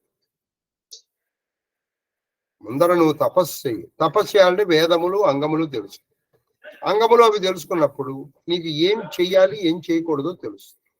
దాని ద్వారా బుద్ధికి ఉన్నటువంటి జాడ్యం, బుద్ధికి ఉన్నటువంటి మందగుణం పోతుంది. తర్వాత క్రోధ కామాదులైన దుర్గుణములెల్లా వాయుహతి మేఘపటలంబు శృతముచే శృతం. అది చూసారా, ఒక మంచి గాలికి మేఘపటలములు అంటే మేఘముల యొక్క సమూహము చెల్లాచెదరైనట్టుగా కామ క్రోధాలు వదుల వల్ల వచ్చేటువంటి అజ్ఞానము నువ్వు వినటం వల్ల పోతుంది. అందుకే శృణ్వంతపహ విన్నావు అప్పుడు ఒరే ఈ కామము క్రోధం తప్పు అన్నాడు. నీకు ఎప్పుడైనా కోపం వచ్చిందనుకో ఇది గుర్తొచ్చేయాలి అని కొంచెం ఆగుతాం. కామము క్రోధము ఈ దుర్గుణాలన్నీ కూడా శృతము చేత పోతుంది. ఎలా పోతుందంటే ఒక గాలికి మేఘాలు పోయినట్టుగా పోతుంది. తర్వాత ఏది నువ్వు మనసుతో వింటే, మీరందరూ ఏదో టైం పాస్ వెళ్ళిగా అలాగే వింటున్నారనుకోండి, ఇప్పుడు 599 రోజులు బట్టి వింటున్నాము. ఏమైనా మార్పు వచ్చిందా స్పందనలో చెప్పండి సార్? నేను 599 రోజుల తర్వాత ఒకప్పుడు నాకు ఉన్నంత కోపం నాకు తగ్గిందండి, ఒకప్పుడు ఉన్నంత వాక్పారుష్యం తగ్గిందండి, ఒకప్పుడు ఉన్నంత నిద్ర తగ్గిందండి, ఒకప్పుడు ఉన్నంత బద్ధకం తగ్గిందండి, మాలలు పెంచానండి, అసలు సంధ్యావందనం చేయడం మానేసినవండి చేస్తున్నానండి. ఇలాంటివి చెప్పండి, నేను సంతోషిస్తాను. అది తర్వాత నరులలో సురకరణి అంటే మనుషుల్లో దేవతల్లాగా శృతయుతులు తేజరిల్లుతులు మనుషుల్లో దేవుళ్లాగా. లేదు సినిమా టైటిల్ కాదు, మనుషుల్లో దేవుడు. వాళ్ళు నిజంగా మంచి చాలా చక్కగా వినిన దానిని ఆచరించేటువంటి వాళ్ళు నరుల్లో దేవుళ్లాగా మనుషుల్లో దేవుళ్లాగా అతిశయిలుతుంటారు, వెలసిల్లుతూ ఉంటారయ్యా అని శివుడు ఆ విశ్వనాథ్ విశాలాక్షికి చెప్పాడు అని నారదుడు శ్రీకృష్ణుడికి చెప్తున్నాడు. విశేషంలో శ్లోకము కామయేష క్రోధయేష రజోగుణ సముద్భవ మహాశనో మహాపాత్మ విద్యేన మిహవైరిణ. కామము గాని క్రోధము గాని గొప్ప పాపాలు. అసలు మనం 6 వర్గాలను 6 చెప్తాం కానీ ఉన్నవి 2. మిగతావన్నీ దీని నుంచి వచ్చిన కామ క్రోధము నుంచే మిగతా వచ్చిన. ఇది లోభ మద మోహ వాత్సర్యాలు, ఇవి పోతే ఆటోమేటిక్ గా పోతాయి. తేటగీతి పద్యం. శృతము నరుని పరిజ్ఞానయుతం. శృతము చక్కగా నువ్వు వినటం వల్ల మనుష్యుడిని మంచి పరిజ్ఞానయుతం అంటే అన్ని విషయాలు తెలుసుకునేటువంటి వాడిగా, ఊరికే తెలుసుకుని నాలెడ్జ్ పెంచుకునేవాడు కాదు, విజ్డమ్ గా ఉన్నవాడిగా చేస్తుంది. ఇక్కడ మామూలు జ్ఞాతుడు అంటే తెలుసుకున్నవాడు, అని పరిజ్ఞాతుడు అంటే చక్కగా తెలుసుకుని ఆచరించదగినటువంటి వాడు, ఆచరించేవాడిగా చేస్తుంది. వినగా అది చూసారా. వాని సుకృతం అల్పమును వాని సుకృతము అల్పమును వాని సుకృతం అల్పము అనూన ఫలమునిచ్చు. అనూన ఫలం. వాని సుకృతము అంటే అలా వినటం వల్ల వాడి సుకృతం అల్పం అనల్పం అంటే తక్కువగా కొంచెమైన గొప్ప ఫలం వానికి కలుగును. అల్పమును సుకృతం. వాడి సుకృతము కొంచెమైన గొప్ప ఫలాన్ని ఇస్తుంది. ఇచ్చు నజ్ఞాని ఇచ్చు నా జ్ఞాని సత్కర్మమెంతయైన సత్కర్మ ఎంత అయినా సఫలమగుగాన సఫలమగుగాన అఫలమగుగాన ఎంత నఫలమగుగాన శృతవంతుడగుట వలె. శృతవంతుడు. కాబట్టి అజ్ఞాని ఎంత చేసినా వాడికి ఫలము నిష్ఫలమే. కాబట్టి నువ్వు శృతవంతుడివి అంటే మంచిగా వినేటువంటి వాడివి కావాలి నాయనా అని చెప్పారు. అందుకే శ్రీకృష్ణుడు అంతటి వాడు వింటున్నాడు. ఇది పరమాత్మ అయినటువంటి శ్రీకృష్ణుడు వింటున్నాడు నారదుడి దగ్గర నుంచి. అంటే శ్రీకృష్ణుడికి తెలియవా ఇవన్నీ? మరి ఇవన్నీ ఎందుకు వింటున్నాడు? నారదుడి చేత చెప్పించుకొని మరీ వింటున్నాడు. పోనీ అమ్మవారికి తెలియవా? విశాలాక్షికి తెలియవా ఇవన్నీ? అయినా ఆవిడ వింటుంది. చూసారా? వినాలి. నీకు తెలిసిన విషయమైనా సరే ఎదటివాడు చెప్తే మొత్తం వినే వరకు నీకు ఓపిక ఉండాలి. అసలు ఎదటివాడిని మనం చెప్పలేమంగా. వాడు మొదట ఎట్టగానే అదే నాకు తెలుసునండి, ఇదే పెద్ద అహంకారం. అది సంగతి. వాడిని పూర్తి చేయని సెంటెన్స్ మొత్తం పూర్తి చేయని. ఓ అదే ఇంత పూర్వం వినున్నాను మాస్టర్ నేను అని చెప్పండి. ఈ విషయము నేను ఇంత పూర్వం వినున్నాను. మాటలో ఉందండి. ఆ మాటలో సౌమ్యత. ఇది ప్రయత్నపూర్వకంగా తెచ్చుకోవాలి. తర్వాత అని నిర్దేశించి సర్వేశ్వరితో సర్వజ్ఞుడి సర్వేశ్వరుడితో సర్వజ్ఞుడు. సర్వేశ్వరు అన్నీ తెలిసినటువంటి ఆయన. ఈయన సర్వమునకు ఈశ్వరి ఆవిడ. ఈవిడ సర్వము తెలిసినటువంటి ఈయన ఇలా అన్నారు. తర్వాత శీసపతి. ఇవాళ ఇంకొక చాలా చక్కటి విషయం ఏంటంటే, ఏ జ్ఞానవాపిలో మహాదేవుణ్ణి అసలు కాశీ శివుని విశ్వనాథుని వేశారు, నిన్న రాత్రి 2 గంటలకు తెరిచారు. అసలు విశ్వేశ్వరుణ్ణి ఆ జ్ఞానవాపిలో పూజలు ప్రారంభించారు. అక్కడ ఉన్నటువంటి బ్యారికేడ్స్ తీసేసి విశ్వేశ్వరుణ్ణి ఆ విశ్వేశ్వరుడికి పూజలు తీశారు. అక్కడ ఒక శివలింగం ఉంది, ఇప్పటికీ ఉంది. ఏ శివలింగం అయితే అసలు విశ్వేశ్వరుడు ఆ వేయి పడిందో ఆ జ్ఞానవాపి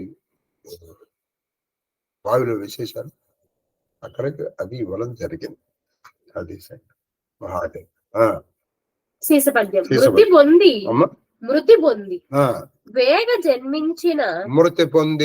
జన్మించిన పూర్వదైహికములన్నీ బుద్ధి నెలయువాడు జాతిస్మరుండన. అయితే చనిపోయి మళ్ళీ తొందరగా పుట్టేస్తారు. ఇప్పుడు ఇంకో విషయం చూడండి, అందరూ సేమ్ గా పుట్టరండి. ఇప్పుడు ఒకన్నాడు, ఇది ఈక్వల్ కాదు. ఇది ఒకడు వెళ్ళి మళ్ళీ తొందరగా వాడు మళ్ళీ నెక్స్ట్ ఇయరే పుట్టేయచ్చు. ఒకడు కొన్ని సంవత్సరాలు పట్టవచ్చు, కొన్ని దశాబ్దాలు పెట్టవచ్చు, శతాబ్దాలు పట్టవచ్చు. అందరూ ఇది ఈక్వల్ అని మనం చెప్పలేము. అయితే ఎవరైతే చనిపోయి మళ్ళీ తొందరగా వచ్చి గత జన్మ స్మృతులు తెలిసినటువంటి వాడు అవుతాడో వాడిని ఏమని పిలవచ్చు? జాతి స్మరుడు అని పిలవచ్చు. ఇలాంటివి జరుగుతాయి. అది అయ్యెరుక పెద్దవాడుగాగా చెడు. అయ్యెరుక పెద్దవాడుగాగా చెడు అంటే అయ్యెరుక ఆ విషయము వయసు. అయ్యెరుక పెద్దవాడుగాగా చెడు. వయసు వారికి పెద్దవాడు అవుతుండగా ఏం జరుగుతుంది? అది నెమ్మదిగా పోతూ ఉంటుంది. మీకు ఈ విషయాలు బాగా వినండి. మీకు ఇక్కడ ఇంకో చిన్న విషయం చెప్తాను. చిన్నపిల్ల ఉంటుంది, అప్పుడే పుడతాడు, వాడు నవ్వుతాడు. ఆ టైంకే నువ్వు ఇష్టి అంటావు. ఈ అనగానే నన్ను చూసినాడు, నిన్ను చూసిన అవలా వాడు. వాడికి గత జన్మల్లో ఏదో మంచి విషయం గుర్తొచ్చింది. వాడి గత జన్మలో ఏదో మంచి విషయం గుర్తొచ్చింది. అంటే వాడికి ఏదో లాటరీ తగిన అది గుర్తొచ్చి వాడు నవ్వుతాడు. వాడు అది గుర్తుంటుంది అప్పటికి. గత జన్మలో వీడిని ఎవడో మోసం చేశాడు, వీడికి 100 రూపాయలు పోయింది, అది గుర్తొస్తుంది వీడికి, అది ఏడుస్తాడు వాడు. నిన్ను చూసి వాడు ఏడవడు, నిన్ను చూసి వాడు నవ్వడు. జాతస్మరుడు. ఇలా వాడు వయసు పెరిగిన కొద్దీ ఏం జరుగుతుంది, ఈ స్మరణలు నెమ్మదిగా పోతూ ఉంటాయి, అవి మొత్తం పోతాయి. అది పోవడం కోసం మనం ఏం చేస్తాం, వాడు ఎక్కడ ఎదిగిపోతున్నాం అని చెప్పేసి మనం కూడా భారతీయ చూడండి, అది పోగొట్టడం కోసమే చూడన్నా ఎవరు నాది, ఇది ఎవరి నాది, నాది అంటే అది పోవాలి, ఇది కొత్తగా రావాలి.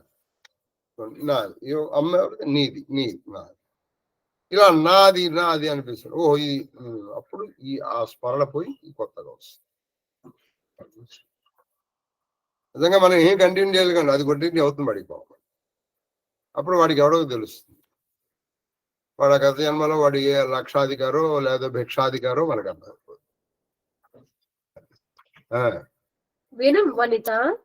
విను వనిత, ఓ విశాలాక్షి, పుట్టెరుంగుట కల్మి బోధించుటకు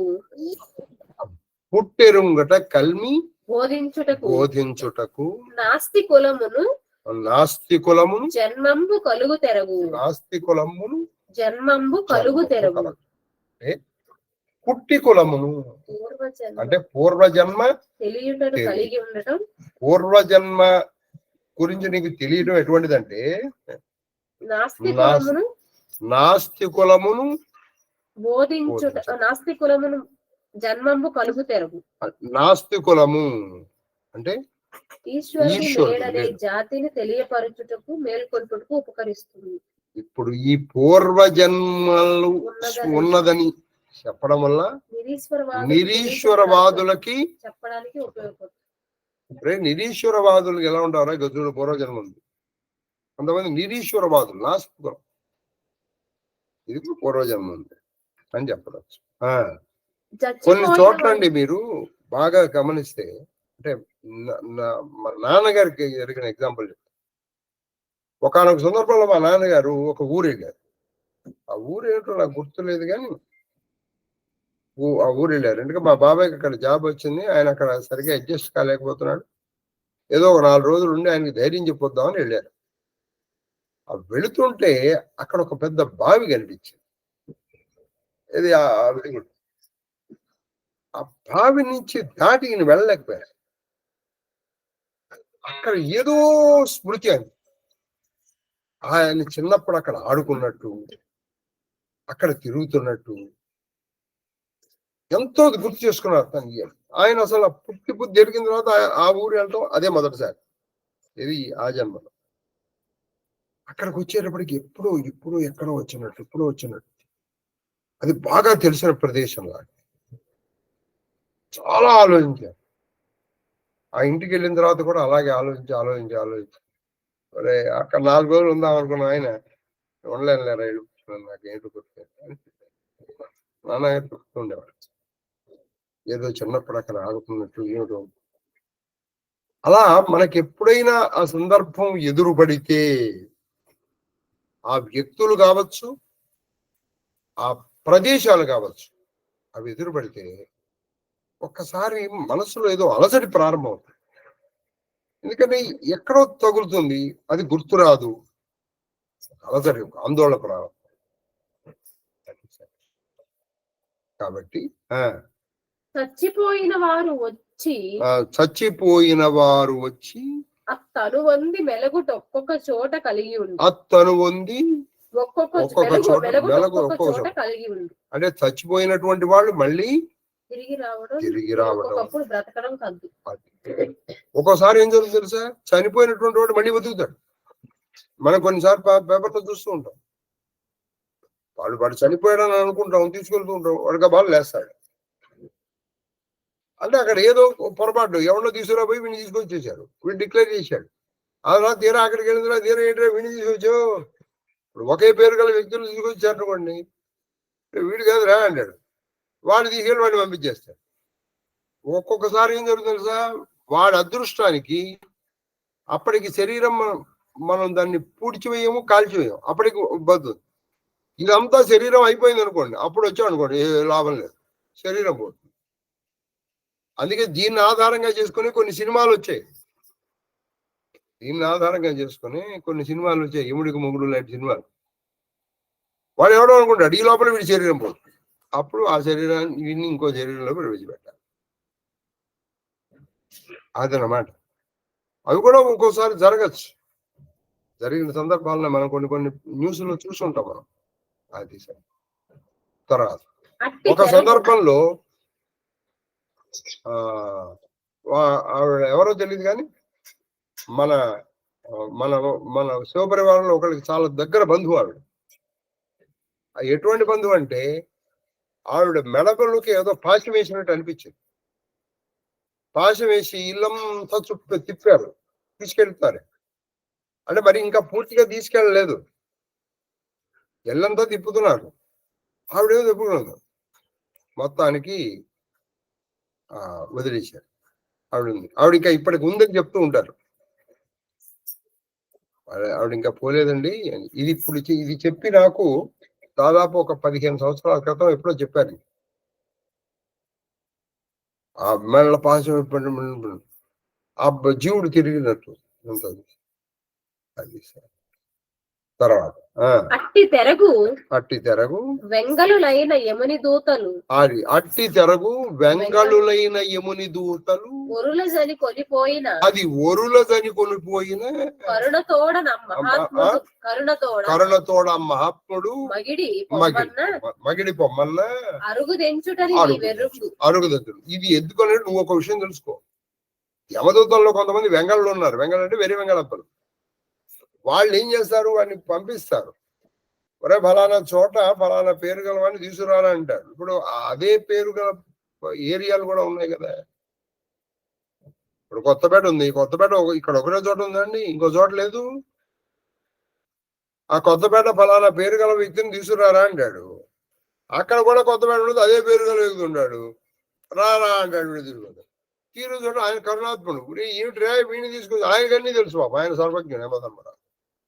వీడిని తీసుకొచ్చాయంట్రా, ఈ కొత్తపేట కాదురా, ఆ కొత్తపేట, ఓ అక్కడికి వెళ్ళి చూసిరా అంటాడు. ఈ లోపల వాడు వచ్చేస్తాడు. ఈ డిక్లేర్ చేశారు, మనం ఏడుతుంటాడు, వాడికి ఆ పనులు వేస్తాడు. మనమే భయపడగల వాడిని చూసి. అటువంటి జరుగుతాయని శివుడు చెప్పాడండి, అటువంటి జరుగుతాయని శివుడు చెప్పాడు. మనం నమ్మకపోతే ఎట్లా? అది ఒకనొక సందర్భంలో ఎప్పుడో నాకు తెలియగాను వాళ్ళు ఎవరో తీసుకుని వెళ్ళిపోయారు. ఆల్మోస్ట్ శ్మశానాన్ని కూడా తీసుకెళ్ళారు. అక్కడ లేచాడు. ఏమిట్రా ఏంటి ఎక్కడున్నావు మనం, ఏం చెప్తారు వీళ్ళు? అది చెప్పండి అమ్మా. సందేహము లేదు, అనుమానం పడక్కర్లేదు. పార్వతి ఇది నువ్వు బాగా తెలుసుకో. ఏదో కొంతమంది వెంగళులు ఏం చేస్తారంటే బై మిస్టేక్. కాబట్టి టు ఎర్ర్ ఈజ్ హ్యూమన్ కాదు, టు ఎర్ర్ ఈజ్ డివైన్ కూడా. కాబట్టి అబ్బాయి మిస్టేక్ తీసుకెళ్తారు, వాళ్ళు తీసుకెళ్ళి ఆయనకి మాత్రం అన్ని తెలుసు, అన్ని అకౌంట్స్ తెలుసు. ఆయనకి అన్ని అకౌంట్స్ తెలిసి ఆయన చూసి అరే బాబు తీసుకెళ్ళంటారు. అదనమాట. ఇగో ఇటువంటి సందర్భంలోనే మనకు కొన్ని సినిమాలు అవన్నీ రావటం. అది సంగతి. చెప్పండి. తర్వాతి ఘట్టం శివుడు పార్వతికి స్వప్నాదుల తెరంగెరింగి. అది శివుడు పార్వతికి స్వప్నాదుల తెరంగు అంటే కళల గురించి చెప్తున్నారండి. అది వచనం అని తెలిపిన గౌరీ కళ అనున్నది ఏమి? కళ అనున్నది అప్పుడు ఆ తల్లికి అన్నపూర్ణ ఇలా అడుగుతుంది. ఏమడుగుతుంది? ఆ భ్రమరాంబ ఆ మల్లికార్జునుడితో కళ అంటే ఏమిటి స్వామి? కళ అంటే ఏమిటి? ఎరిగింపవే అనుటైన అతండు ఇలా అనేటప్పటికి అప్పుడు కళ గురించి చెప్తున్నారు. ఎవరు? మల్లికార్జునుడు. ఎవరితో? భ్రమరాంబతో. స్వప్నం అనగా సుప్త జనము ఏది? ఆట వెళ్ళదు. స్వప్నం అనగా సుప్త జనము. సుప్త అంటే బాగా నిద్రిస్తున్నట్టు, అంటే గాఢం. మీకు కళ కూడా మంచి నిద్ర పడితే కానీ రాదండి. స్వప్నం అనగా సుప్త జనము సుప్త జనము మనశ్చేష్ట అంటే బాగా గాఢ నిద్రలో ఉన్నటువంటి ఒక మనస్సు యొక్క చేష్ట. ఇది మనస్సు ఆడుతున్నటువంటి నాటకం. ఇది మనం చేష్ట, అది మనం చేష్ట. మనస్సుకి ఎంత శక్తి ఉందో చూడండి. అది మీరు ఎప్పుడైనా స్వప్నము. అందుకే జిడ్డు కృష్ణమూర్తి గారు ఎప్పుడు ఆయన స్టాండర్డ్ డైలాగ్, నువ్వు దేనైనా పరిశీలించు, నువ్వు ముందర స్వప్న కళను పరిశీలించు, కళను నువ్వు బాగా అనలైజ్ చేయి, నీకు భగవతత్వం అర్థమైపోతుంది. ఎలాగంటే ఇప్పుడు అందరూ అనుకుంటాడు ఏమండి దీనికి ఏది అంటాడు, అన్ని ఆయన ఉన్నాడు. ఎలా ఉంటుంది అంటే నువ్వు కళను చూసుకున్నాడు. నీకు కళ వచ్చిందండి, కళలో 10 మంది కనిపించారు. ఆ 10 మంది ఒక రోడ్డు మీద వెళ్తున్నారు. వాళ్ళకొక కారు ఉంది, ఇందులో ఒకరి దగ్గర ఆయుధాలు ఉన్నాయి, వాళ్ళ డ్రెస్సులు ఉన్నాయి, నువ్వు. ఇప్పుడు నిజంగా కళలో ఈ 10 మంది ఎవరు? నీ మనసే 10 రూపాయలు ధరించారు. వాళ్ళ ఆకారాలు, వాళ్ళ వాళ్ళ వాళ్ళ చేతిలో ఉన్నటువంటి పనిముట్లు కావచ్చు, ఆయుధాలు కావచ్చు, అక్కడ ఉన్నటువంటి అన్ని ఉన్నది ఏమది? మనసు. ఇవన్నీ మనసే. మళ్ళీ ఇవన్నీ ఎందులోకి వెళ్ళిపోతున్నాయి? మనసులోకి వెళ్ళిపోతున్నాయి. కళ బయటికి రాగా నీకు అర్థమైపోతే కళ దీన్ని సృష్టించింది, కళ దీన్ని పెంచింది, కళ దానిలో లోన చేసుకుంది. ఇది భగవతత్వం అర్థమైపోట్ల. ఎవ్వని ఎందుడిందు పరమేశ్వరుడు అయిపోయింది. ఇది నువ్వు పెద్దగా, ఇది మామూలు సూక్ష్మ, నువ్వు దగ్గరగా చూసుకుంటే ఇది బాగా మ్యాక్రో లెవెల్లో చూసుకో భగవంతుడు, మైక్రో లెవెల్లో నీ కళ, మ్యాక్రో లెవెల్లో ఇదే భగవంతుడు. చెప్పిన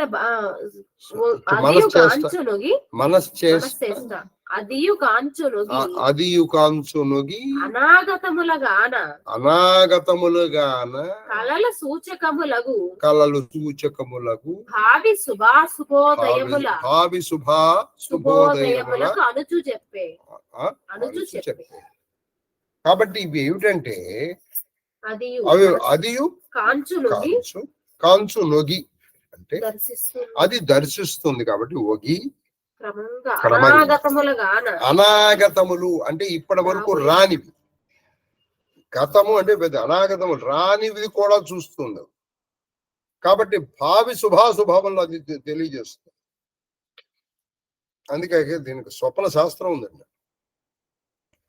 స్వప్న శాస్త్రం మీకు భాగవతంలో చెప్పాను, మీరు బాగా పరిశీలన చేశారు అనుకోండి. ఇప్పుడు ఒక చిన్న విషయం నేను ఉన్నాను అనుకో, ఇదే ఎగ్జాంపుల్ నేను భాగవతంలో కూడా చెప్పాను, ఇదే ఎగ్జాంపుల్ చెప్పాను. ఏది కొన్ని సంవత్సరాల క్రితం మళ్ళీ అదే ఎగ్జాంపుల్ చెప్తాను. మీకు గుర్తుందో లేదో నాకు తెలియదు, కానీ నాకు గుర్తుంది. నేను 2 పేర్లే చెప్పాను. ఆ 2 పేర్లే ఇప్పుడు చెప్తాను. నేను కామాక్షమ్మ. ఒకరోజు కామాక్షమ్మకు కళ వచ్చింది, నాకు కళ వచ్చింది. నాకేం కళ వచ్చింది? నేను అలా వెళ్తూ ఉంటాను, ఒక బ్రహ్మాండమైనటువంటి ఒక రత్నమయమైనటువంటి బంగారం దొరికింది. అలా వెళ్ళాను. నేను లేచి ఆహా కనబడి. కామాక్షమ్మకి ఏం కళ వచ్చింది? ఆవిడ వెళుతూ ఉండగా అక్కడ ఒక ఉంటుంది, పడిపడి కపాల కాలు ఏదో పెనికినట్టు మెరుగు. దీని శాస్త్రం ఏంటి? నాకు నిజంగా బంగారం దొరకాలి, కానీ నేను చేసినటువంటి అనేకమైనటువంటి పాపాల మూలంగా నాకు భగవంతుడు ఇచ్చాడు.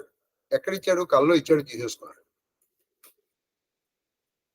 కల్లో ఇచ్చాడు, తీసేసుకున్నాడు. మనం అది మంచి కళ అనుకుంటున్నాం. మంచి కళ కాదురా, పోయింది. అది నీకు రావాల్సింది ఉంది, కానీ నువ్వు చేసావు, తీసేయి. ఇదే కామాక్షమ్మకి అక్కడ నిజంగా జరగవలసి ఉంది, కానీ ఆవిడ చేసినటువంటి సుకృతములు, మంచి పుణ్యాల వల్ల, మంచి తపస్సు వల్ల కళలో ఇచ్చేశాడు.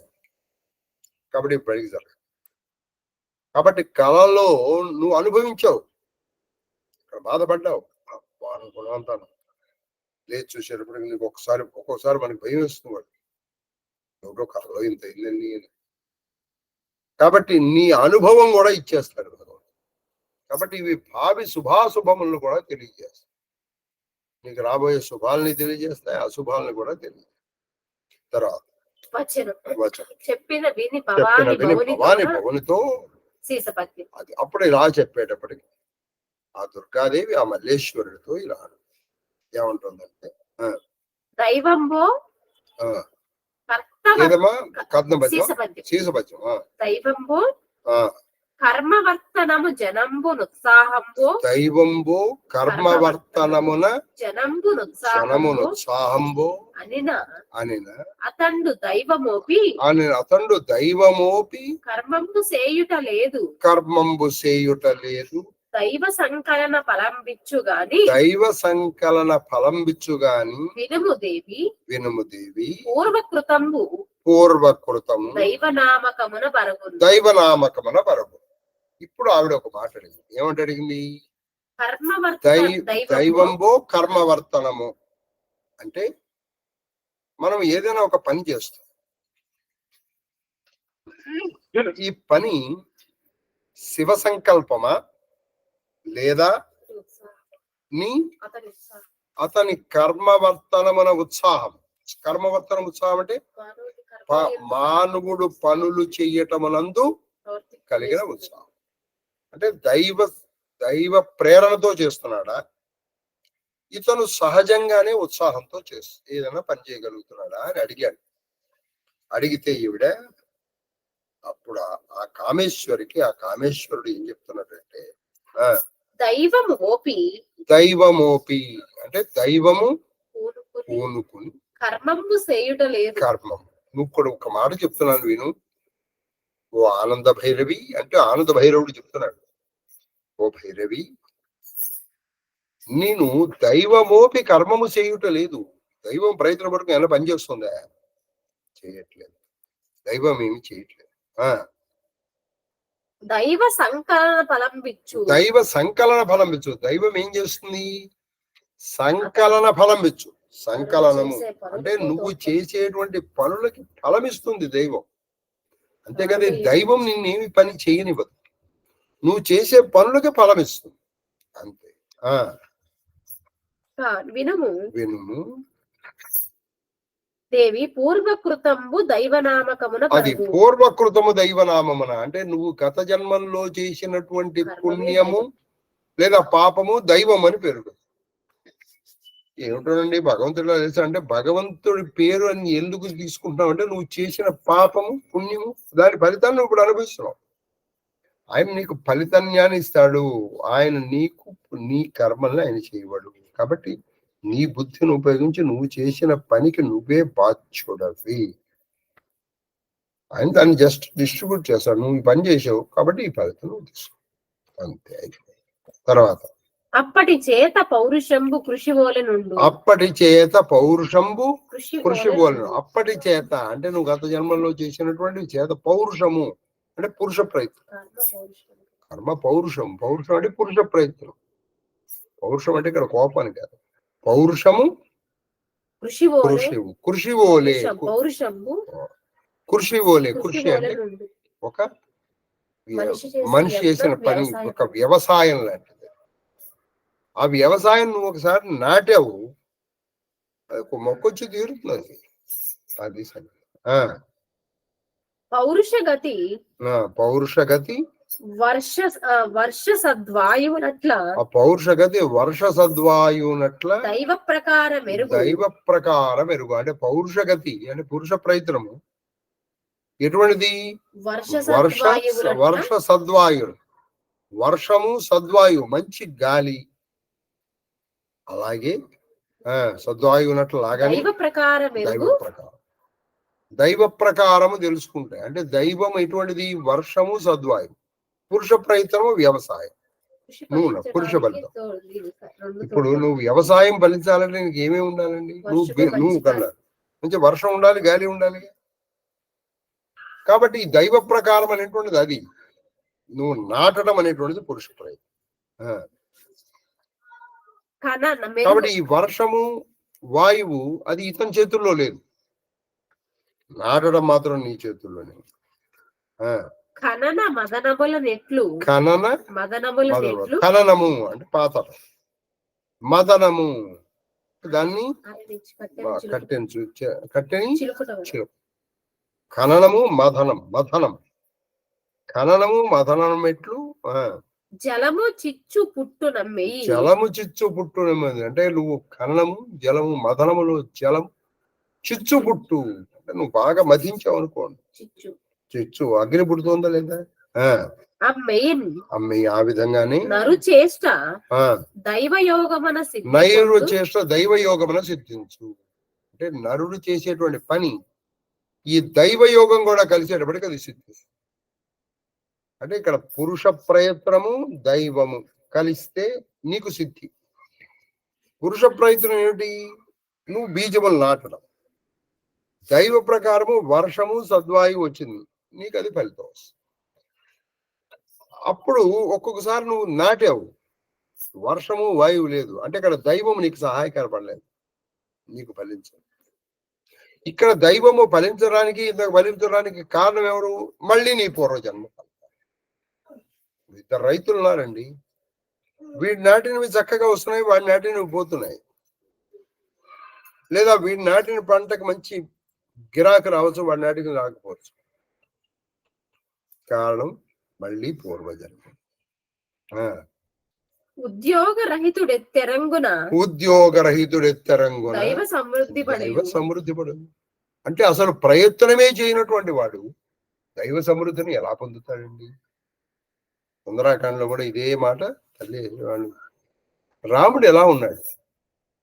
కేవలం మానవ ప్రయత్నం మీద ఆధారపడి ఉన్నాడా? దైవాన్ని ఆధారపడి. కేవలం నేను అన్ని సాధించగలను, వాడు ఫెయిల్ అయిపోతాడు. అంతా భగవంతుడే చూసుకుంటాడు, సరే మనది ఏముంది, వీడు ఫెయిల్ అయిపోతాడు. ఇద్దరూ కూడా వాళ్ళు విజయాన్ని పొందలేరు. ఎవరు విజయాన్ని పొందగలుగుతారంటే తన ప్రయత్నము చేసి దైవాన్ని మీ ఆధారపడినటువంటి వాడు పొందుతాడు. నువ్వు ప్రయత్నం ఇదే గాలిలో దీపం పెట్టి దేవుడు అని మహిమ అనకూడదు. నీ ప్రయత్నం చెయ్యాలి, అప్పుడు దైవ ప్రార్థన చేయాలి. అది తర్వాత కావునను ఉద్యోగంబును దైవమును కారణములు తామర సాక్షి. ఓ మంచి పద్మపత్రము లాంటి కళ్ళు ఉన్నటువంటి ఓ కామేశ్వరి ఏమంటున్నాడంటే ఏ విధమున కర్మముల ఫలావాప్తికి దీన సంశయము వలదు. దీన సంశయం. కాబట్టి ఇందులో నీకు సంశయం ఏమీ అక్కర్లేదు. నీకు ఫలం రావాలంటే రెండు ఉద్యోగము అంటే మానవ ప్రయత్నం, రెండోది దైవ సంకల్పం. పురుష ప్రయత్నము, దైవ సహాయం, ఈ రెండు ఉండాల్సిందే. కేవలం పురుష ప్రయత్నంతో నువ్వు చేయలేవు. పురుష ప్రయత్నం చెయ్యాలి. ఎంతవరకు చేయాలో అంతవరకు చేయాలి.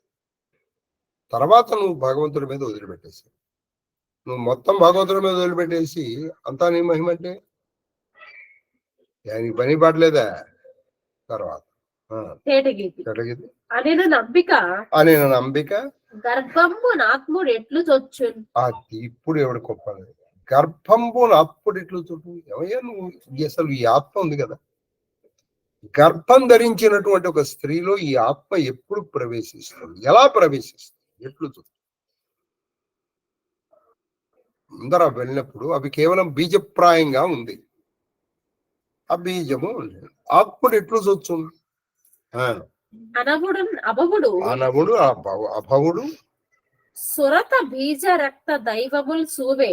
సురత బీజ దైవములు సూవే. కారణములు ఆత్మ గర్భ సంవేశమునకు కమలనయన.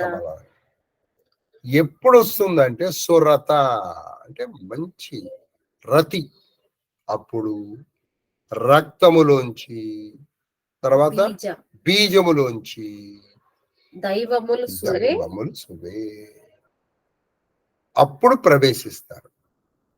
రతి, బీజము, రక్తములోంచి ప్రవేశిస్తారు. తర్వాత ఆత్మగర్భ సంవేశం. ఆత్మ గర్భ సంవేశనమునకు అంటే ఈ ఆత్ముడు గర్భలో ప్రవేశించడానికి ఈ 4 కారణాలు 4 సహాయపడతాయి. ఒకటి రతి, రెండోది బీజం, మూడోది రక్తం, నాలుగోది దైవములు. తర్వాత కందపద్యం. మాయారహితుడు అహంకారాయత్తత మాయారహితుడు అహంకారాయత్తత చూవే అహంకారాయత్తత చూవే పుట్టువను చెరబడి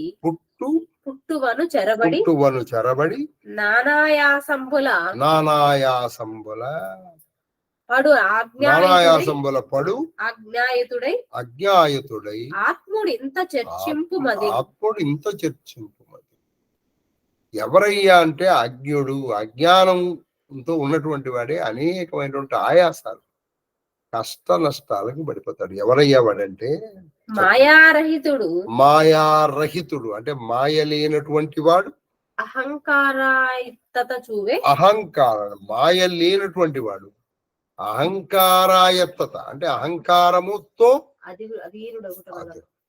అసలు వాడికి మాయ లేనటువంటి వాడు అహంకారానికి అధీనుడైపోయి వాడు ఏమనుకుంటున్నాడంటే నేను అనేక కష్టాలు పడుతున్నాను. అసలు పడేది నువ్వు కాదురే, నువ్వు లేవు. ఇప్పుడు ఇది మనకి ఎగ్జాంపుల్ చెప్పాను. ఒక సినిమా ఉన్నాడు, ఒక హీరో ఉన్నాడు, వాడికి అనేక కష్టాలు పడుతున్నాడు. అందులో వాడి తల్లి తండ్రి అందరూ చనిపోయారు. వాడు బయటకు వచ్చి కూడా అలాగే ఏడుస్తున్నాడు అనుకో. ఏంట్రా ఎందుకు ఏడుస్తున్నారు, ఏమైందిరా? సార్ మా అమ్మ నాన్న చనిపోయారు సార్. ఒరే అది సినిమాలో రా, ఇక్కడ నీకేం లేదు చూడు, మేమ్మ ఇదిగో మేము అలాగా. అలాగే ఇక్కడ కూడా ఇదందరూ వేషధారులు. ఈ వేషధారులు వాళ్ళ వేషం పూర్తి అయిపోయారు, వాళ్ళు వెళ్ళరండి అంతే. ఆ వేషం పూర్తి అయినప్పుడు వాళ్ళ వేషం వెళ్ళిపోతుంది. కాబట్టి నువ్వు అహంకారానికి అధీనుడై అసలు మాయ లేనటువంటి వాడు తనకేదో అది ఉంది ఇది ఉంది అనుకుని అనవసరంగా బాధపడుతుంది. మీకు ఇంతకు పూర్వం కూడా నేను చాలాసార్లు చెప్పాను. ఇప్పుడు కాంతికి ఏ విధమైనటువంటి వికారము లేదు. ఇది గోడ మీద పడింది. ఆ గోడ మీద ఒక కిటికీ ఉంది. ఆ కిటికీలో నట్లు ఊడిపోయినాయి. ఆ నట్టు మీద కూడా పడినటువంటి కాంతి అయ్యో ఇంతకు పూర్వం ఇక్కడ నాకు నట్టు ఉంది, ఇప్పుడు నేను ఇట్లా చిల్లు పడిపోయింది. చిల్లు పడింది కిటికీ, ఊడిపోయింది కిటికీ. అది గోడకున్న వికారము, కాంతికి వెళ్ళలేదు. అంతకు పూర్వం అదిలాగా ఉంది, ఇలాగే ఉంది. అప్పుడు ఎవరైనా వచ్చి అమ్మాయి గోడు చూడమ్మా, నువ్వు అసలు నీ పరిస్థితి ఇది నీది అని చెప్పాడు అనుకోండి. అది తెలుసుకుంటే మోక్షం, తెలియకపోతే బాధ. ఇంతే. తర్వాత వచనం శీసపద్యం అని చెప్పి దైవ రహస్యంబు వినిపింతు వినుము అని దైవ రహస్యంబు వినిపింతు వినుము. నీకు అంతటిగా చెప్తాను, ఒక దైవ రహస్యం ఉంది, అది చెప్తాను విను అని చెప్పారు. అని పలికి ఇట్లని నీకు దైవ రహస్యం చెప్తాను, అది విను అని చెప్పారు. ఎవరికి? ఆ కామాక్షికి, ఆ ఏకాంబరేశ్వరుడు ఇలా చెప్తున్నాడు. ఏమని చెప్తున్నారంటే తొల్లి మనుష్యులు, ఇప్పుడు ఏం చెప్తున్నారు? అసలు రహస్యం చెప్తాడు. తొల్లి మనుష్యులు తొలిమేని కర్మంబులు ఎరుగగా జాలుట ఎల్లవారు మేలు చేయగా అనిమిషలోకమున అధికంబగు సందడిగాగా మనుజుల అమరులై పేర్చిన నజుడు వేల్పుల సంకటము వాయుటకు ఉపాయము తలంచి మానవులకు అయ్యరుక కల్వి మాంచి కామరోషములు ఒలయించిన దోషకృతుల వారు నరకాది సమ్మర్దకారులు అగుడు అదియు కాదని చింతించి అనువు కాంచి నెక్స్ట్ పద్యం కూడా చెప్పామా? అనుకాంచి కందపద్యం కందపద్యం. దీని తర్వాత జరిగేది కూడా అయిపోయిందా? అయిపోయింది. అయితే ఇక్కడ వరకే చెప్తాను. అంటే దీని తర్వాత ఇంకా దీని తర్వాత ఉంది, కానీ ఇక్కడ వరకే చెప్తాను. ఓ దేవరహస్యం చెప్తా అన్నాను నేను. ఏమిటయ్యా దేవరహస్యం అంటే, తొలి మనుష్యులు తొలిమేని కర్మంబులు ఎరుగగా జరుడు. ఒకప్పుడు అందరికీ పూర్వజన్మ స్మృతులు ఉండేవి. ఆ పూర్వజన్మ స్మృతులు ఉండడం వల్ల వీళ్ళు ఏం చేసేవాళ్ళు, ఎల్లవారు మేలు చేయ. వారు నాయన ఈ పూర్వజన్మలో ఈ పాపం చేయడం వల్ల నేను ఇప్పుడు పుట్టానా, వారు నాయన ఎందుకు వచ్చిందిరా బాబు అని అనుకుంటూ వాడికి పాపం చేయడం మానిపారేసి పుణ్యకార్యాలు మాత్రమే చేస్తూ అందరూ అనిమిష లోకము సందడి చేయగా వీళ్ళందరూ అమరలోకానికి వెళ్ళిపోతారు. అమరలోకంలో రష్ పెరిగిపోయి, ఎలాగైతే ఈ యూట్యూబ్లు కొన్ని ప్రవచనాలు వచ్చిన తర్వాత కాశీ అరుణాచలానికి రష్ పెరిగిపోయిందో అందరికీ తెలిసిపోయింది. ఒక అబ్బాయిలో ఈ జీవితంలో ఇది వచ్చింది, అందుకని ఎందుకు వచ్చిందిరా బాధ, మళ్ళీ ఇది వచ్చింది అని చెప్పడం. ఆగే ఈ జన్మలో ఆ వచ్చింది ఏదో అనుభవిస్తూ పుణ్యకార్యాలు చేస్తూ అందరూ అనిమిష లోకానికి వెళ్ళిపోతారు. అక్కడ రష్ పెరిగిపోయింది, కూర్చోడానికి నుంచోడానికి ప్లేస్ లేదు. ఇప్పుడు కూడా మంది పెరిగితే మజ్జిగ పలసన అయిపోయింది. అయిపోతే సందడి కాక మనుషులు వీళ్ళు అమరులైపోతున్నారు. పేర్చిన వేల్పుల సంకటము వేల్పుల ఏమయ్యా మాకు ఉండడానికి ప్లేస్ లేకుండా ఉంది. అక్కడ ఇంతమంది ఉన్నారు, మాకు భవనాలు సరిపోట్లే, ఎన్ని గెస్ట్ హౌస్లు అయినా సరిపోవట్లేదు. రోడ్లు ఎంత వైడెన్ చేసినా ఇరుకైపోతున్నాయి, ఇక్కడ సరిపోవట్లేదు. ఇక్కడ మాకు ఉండగా సరిపోవట్లేదు, ఇగో మళ్ళీ వస్తున్నారు జనాలు, ఏం చేయాలి ఇప్పుడు మాకు అని వేల్పులు ఇబ్బంది పడి వీళ్ళు బ్రహ్మదేవుడి దగ్గరికి వెళ్ళారు. బ్రహ్మదేవుడి దగ్గరికి వెళ్తే అప్పుడు వేల్పులకు వచ్చినటువంటి కష్టం పోగొట్టాలనుకున్నటువంటి బ్రహ్మదేవుడు ఉపాయము తలంచి ఒక ఉపాయం ఆలోచించి మానవులకై ఎరుక కల్మి మాంచి అంటనే ఆయన ఒక మాయ గమ్మించాడు. వీళ్ళకి ఈ జన్మలో వచ్చే గత జన్మ స్మృతులు లేకుండా ఉండుగాక. అందుకే శఠ అనే వాయువు కప్పేస్తుంది. శఠ మనకి ఇప్పటికి కూడా అండి, తల్లి గర్భంలో 7వ నెలలో వాడికి గుర్తొస్తుంది, అన్నీ గుర్తొస్తాయి వాడికి. వాడు అనుకుంటాడు ఇప్పుడు బయటకు వచ్చిన తర్వాత నేను చాలా జాగ్రత్తగా ఉండాలి ఈసారి, అది ఇది అనుకుంటాడు. బయటికి రాగానే శఠ అనే వాయువు కప్పేస్తుంది, ఫినిష్. అక్కడి నుంచి మళ్ళీ ఇదే అది సంగతి. కాబట్టి ఆ పూర్వజన్మ స్మృతి అనేటువంటి కల్మి సంపదను వీళ్ళకి పోగొట్టేశాడు బ్రహ్మదేవుడు. పోగొట్టి కామరోషములు వీళ్ళల్లో కామము, కోరిక, కోపము, క్రోధం పెట్టేశాడు. కాబట్టి దీనివల్ల వీళ్ళు పాపాలు చేస్తూ ఉంటారు. పాపాలు చేసి దోషకృతుల వారు నరకాది సంవర్ధకాలు, వీళ్ళందరూ దోషాలు చేస్తారు. ఈ దోషాలు చేసి వీళ్ళందరూ ఎక్కడికి వెళ్తున్నారు, నరకానికి. ఇప్పుడు రక్ష ఎక్కడ పెరిగింది, నరకంలో. ఇప్పుడు నరకంలో మహారక్ష పెరిగింది. అది కాదని చింతించి ఇక్కడ చేతి పెట్టుకుని ఇలా కాదురా అని ఆయన బాగా ఆలోచించి ఒక మంచి అవపాలు ఇలా ఇది మాంచేటప్పటికి ఇప్పుడు ఇక్కడ పోయి ఈ రష్ కాస్త ఎక్కడైంది, నరకంలో పెరిగింది. వీళ్ళందరూ కామంతోనూ కోపంతోనూ అనేక పాపాలు చేస్తారు. పాపాలు చేసి నరకాలు.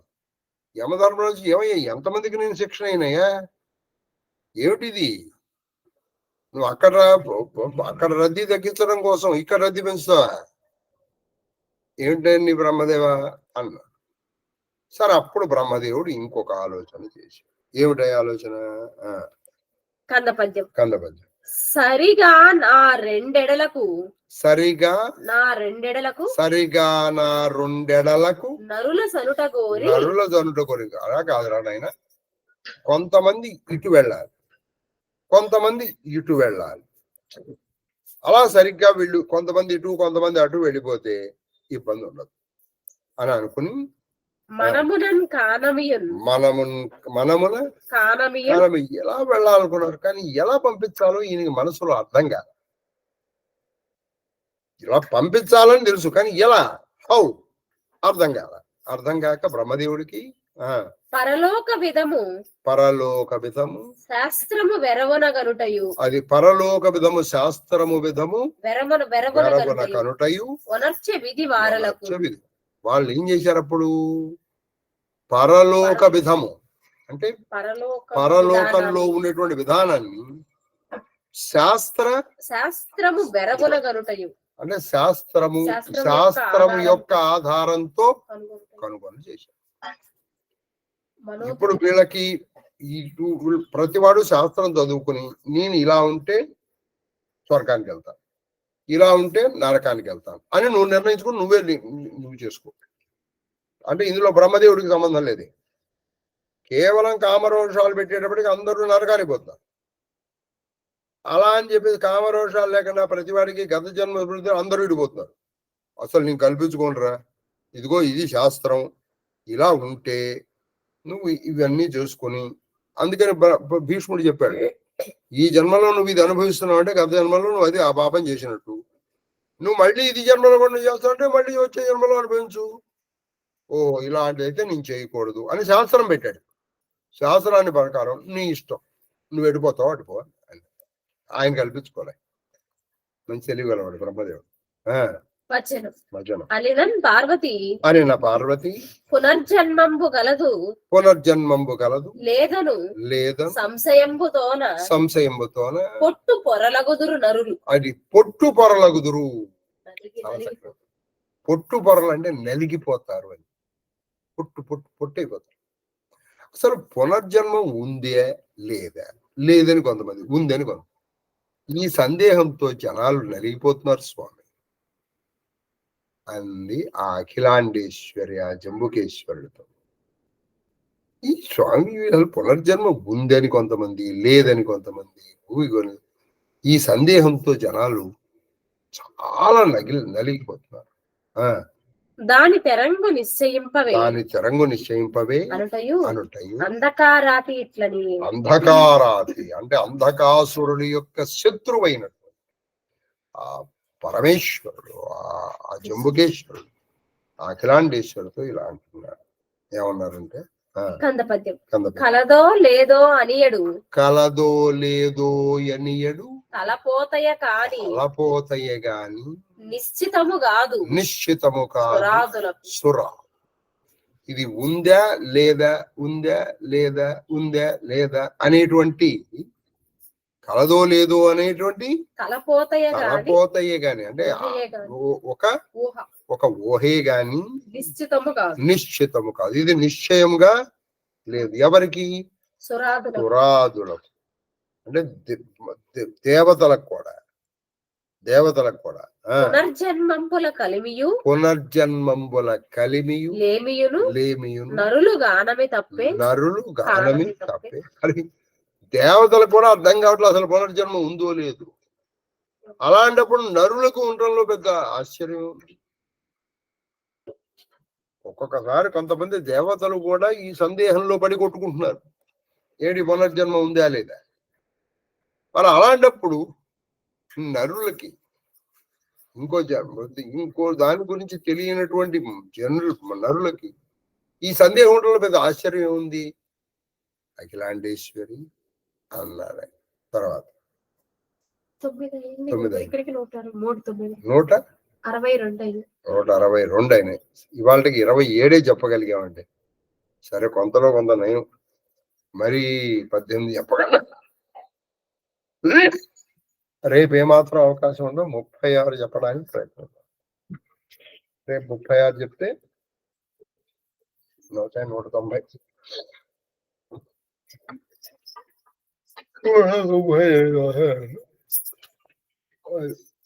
చెప్పాలి.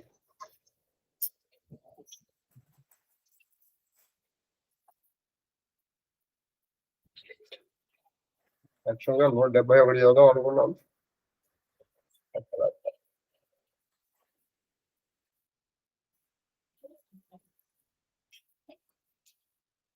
धूपमाग्रापयामि साक्षात् दीपं दर्शयामि धूपदीपानन्तरं शुद्धाचमनीयं समर्पयामि नैवेद्यम् ॐ भूर्भुवः स्वः सर्वचैतन्यरूपान्तामाद्यां विद्यां च धीमहि बुद्धिं ज्ञानप्रचोदयात् प्रोक्ष परिचिञ्च अनतन्त्रासक्तेन परिचिञ्चामि षोडश सहस्र भार्या समेत अष्टपट्टवंशी पुत्र पौत्र पर्वेष्टित श्रीकृष्ण परमात्मने नमो नमः मधुरफलान् निवेदयामि ओम प्राणाय स्वाहा ओम अपानाय स्वाहा ओम व्यानाय स्वाहा ओम उदानाय स्वाहा ओम समानाय स्वाहा ओम ब्रह्मणे स्वाहा मध्ये मध्ये पानीयं समर्पयामि हस्तो प्रक्षालयामि पादो प्रक्षालयामि मुख प्रक्षालनं समर्पयामि ताम्बूलं समर्पयामि ताम्बूलचर्वणानन्तरं शुद्धाचमनीयं समर्पयामि मंगलमहानीराजन दीपम्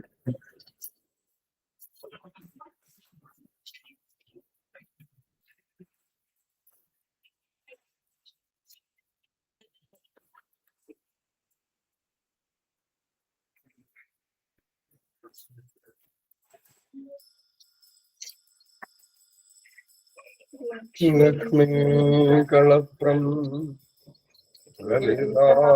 లలితాబ్జనేత్రం పూర్ణేందువక్త్రం పూర్ణమిత్రం కారుణ్యగాత్రం కమనీయగాత్రం వందే పవిత్రం వసుదేవపుత్రం ఆనందమంగళగర్భోరనిరాజన దీపం దర్శయామి నీరాజనానంతరం నమస్కరోమి హర నమ పార్వతీపదే హర హర మహాదేవ హర వజ్రం బాబమహీ వృతాం భవగదోగ్రేకస్య సిద్ధం శతం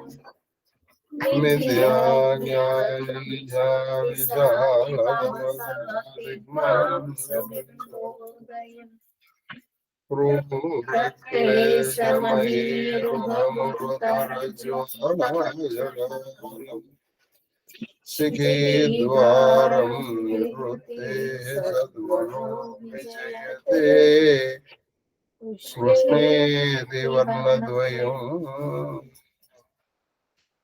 శ్యామరం విద్యామి స్వస్తి ప్రజాభ్య పరిపాలయంతాం న్యాయేన మార్గేణ మహిం మహీషాః గోబ్రాహ్మణేభ్యः శుభం సనిత్యం లోకాः సమస్తాः సుఖినో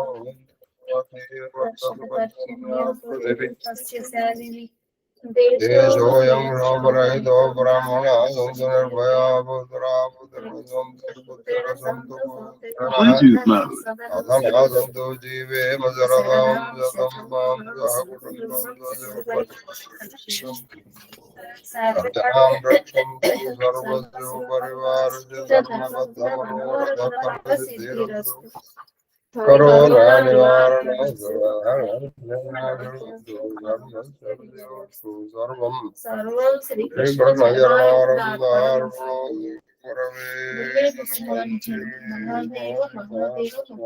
మహాదేవ మహాదేవ మహాదేవ మహాదేవ మహాదేవ మహాదేవ మహాదేవ నైనా కేక్యూ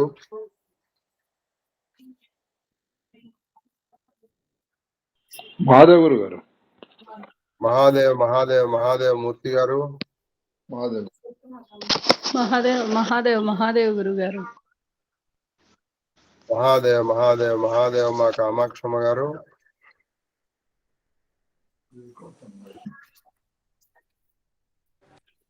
మహాదేవ మహాదేవ మహాదేవ మహాదేవ మహాదేవ్ మహాదేవ్ మహాదేవ్ నైనా మౌద్గల్య